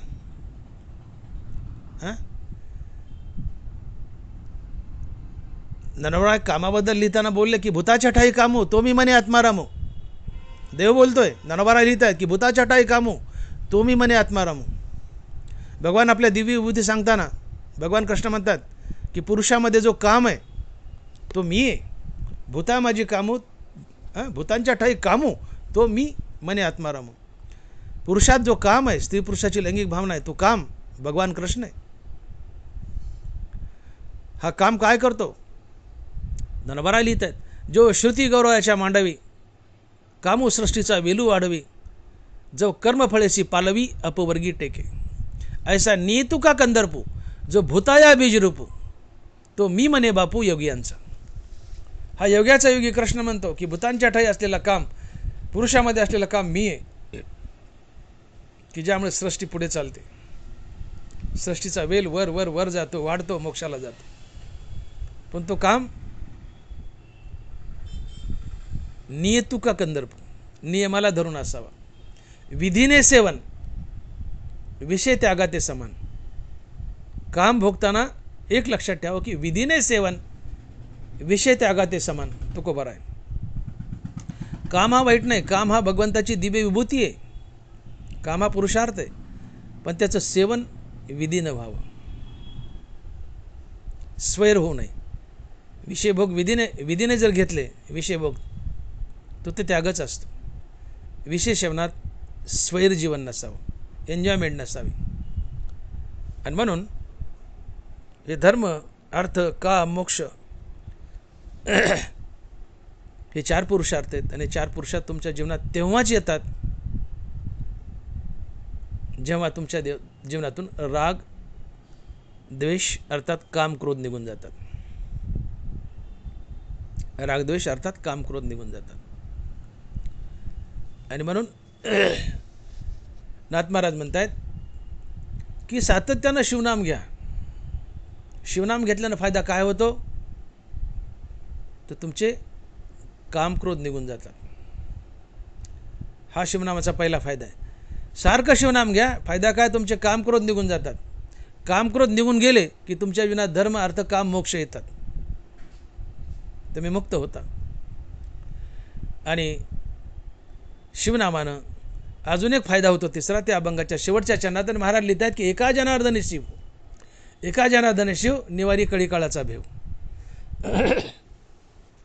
माणसाला आपल्या जीवनात सगळ्यात मोठी भीती काय? तर मरणाची. माणसाला आपल्या जीवनात सगळ्यात मोठी भीती कशाची आहे? मरणाची. माणूस सगळ्यात जास्त भीतो तो मरणाला. कशी गंमत असते? माणसापुढे एखादा माणूस मरावा, काय काय वाक्य तोंडातून निघतात.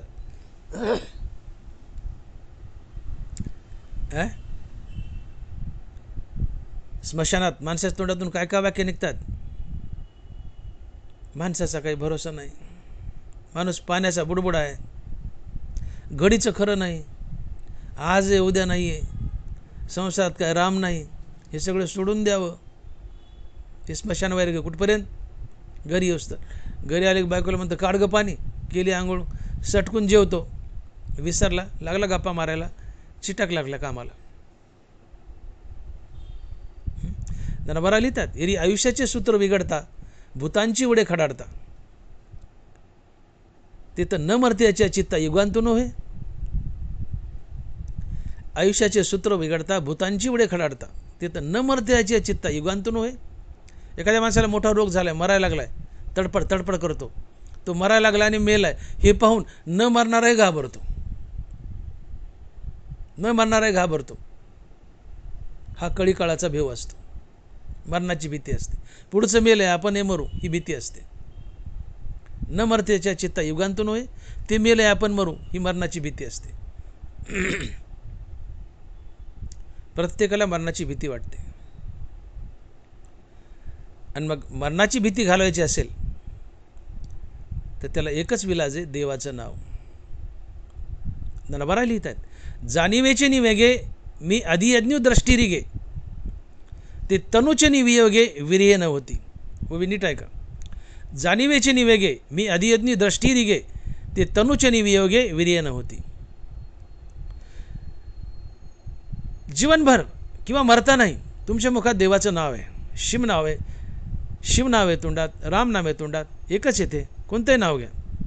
तुम्ही रामनाम घेतायत, आयुष्यभर घेतात, मरताना घेतात.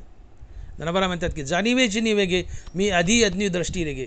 अधियज्ञ म्हणजे भगवान परमात्मा, अधिभूत, अधिदैव, अधियज्ञ.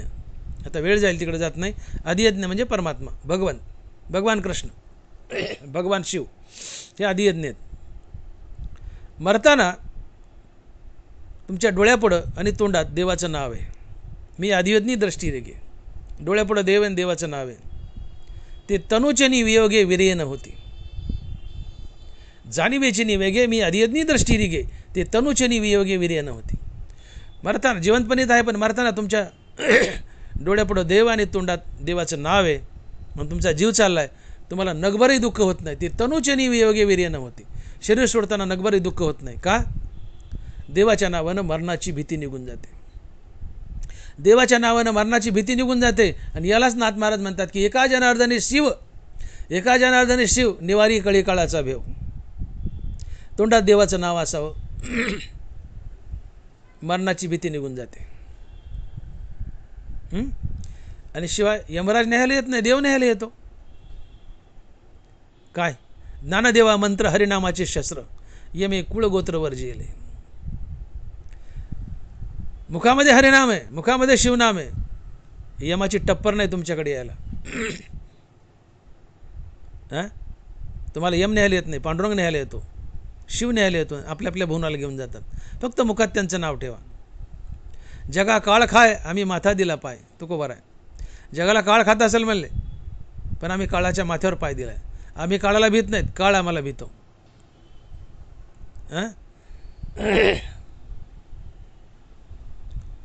काळाला साधारण जीव भीतो, काळ संतांना भीतो, काळ देवाला भीतो. आणि म्हणून तुकोबाराय म्हणतात की नका जाऊ तया गावा, नामधारकाच्या शिवा, सुदर्शन यावा घरटी फिरे भोवती. ए बाबानो, यम म्हणतो, ए बाबानो, यमाच्या किंकराला सांगतो यम, ए बाबानो, नामधारकाच्या गावाला शिवाला जाऊ नका.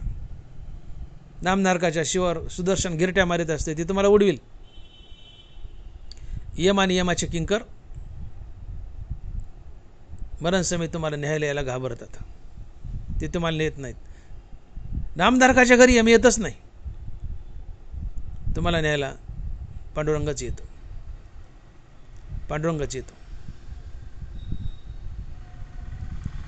आणि म्हणून मरणाची जी भीती आहे ती घालवायची असेल तर शिवनाम मुखात धारण करा, मरणाची भीती निघून जाईल. एका जनार्दनी शिव, निवारी कळी काळाचा भेव. मरणाची भीती प्रत्येकाला आहे. एक मोळी विक्या लाकूड तोड्या मनुष्य होता, रोज जंगलात जावं, मोळ्या तोडून आणावं, लाकडं आणावं, त्याची मुळी बांधावी, गावात आणावी, विकावी, 10-5 मिळतील, मग त्याचं धान्य आणावं, पोट भरावं. रोजचा क्रम वैतागला. रोज जा म्हणले शेतात, जंगलात लाकडं तोडा, आणा, विका आणि पोट भरा. म्हणले काय हाल अपेष्टात आपल्या, काय गरीबी आली म्हणले देवा मला. एक दिवशी जंगलात गेला, लाकडं तोडे, मुळी बांधली, निघाला, थकला. एका झाडाखाली ती मुळी आदळली आणि बसला त्या झाडाखाली. आणि वैतागून म्हणला, यमा कुठं लपलास रे बाबा, ए यमा कुठं लपलास रे बाबा. वैतागून म्हणला, मरण आलं बरं. यमाला म्हणलं, ए यमा कुठं लपलास रे बाबा. यम हजर झाला, अकराळ विकराळ. यम म्हणले चल रे. ते म्हणतो कुठं. म्हणले तू मला नाही यमा कुठं लपलास. आलो ना म्हणले मी. नाही म्हणले मी तुमच्यासोबत यायला बोललं का. मग म्हणले मुळी उचलू लागायला बोलले. तुम्हाला मुळी उचलू लागायला बोलले म्हणले लाकडाची. ही मरणाची भीती आहे.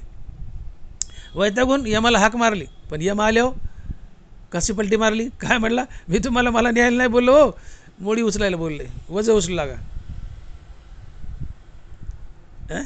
एरवी आयुष्याचे सूत्र बिघडता, भूतांची उडे खडाडता, ते तर न मरती याच्या चित्ता युगांतून होय.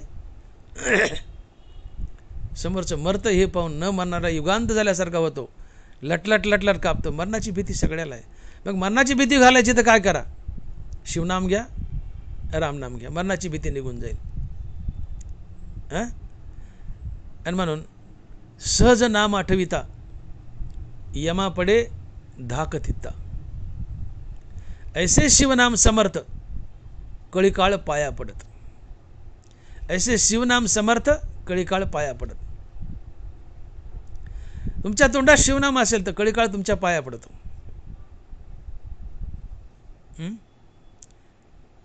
जयाचे गळा तुळशीचे माळा, यम पद कमळा वंदित्याच्या. तो को बरा आहे. मरण समय मुखामध्ये नाम असेल आणि गळ्यात तुळशीची माळा असेल तर यम येतो, तुमचं दर्शन घेतो, तुम्हाला नेत नाही, पांडुरंगाला न्या म्हणतो, तुम्हाला वैकुंठ मिळतं किंवा कैलास मिळतं, जे कोणी न्यायला येईल, ज्याचे तुम्ही भक्त आहेत.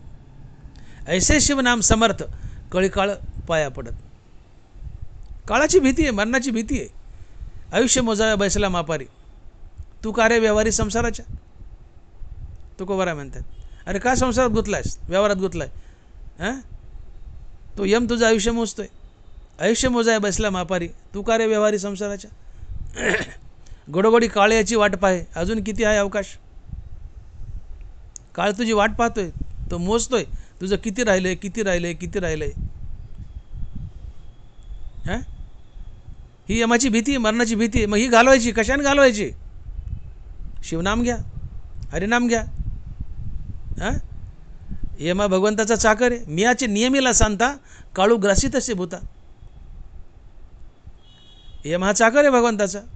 भगवंताने नियमन घालून दिले. भगवंताचा दास आहे. मग तुम्ही भगवंताचे भक्त आहे तर तुमच्यावर डोंगून पाहत नाही. यमे कुळगोत्रवर जिले.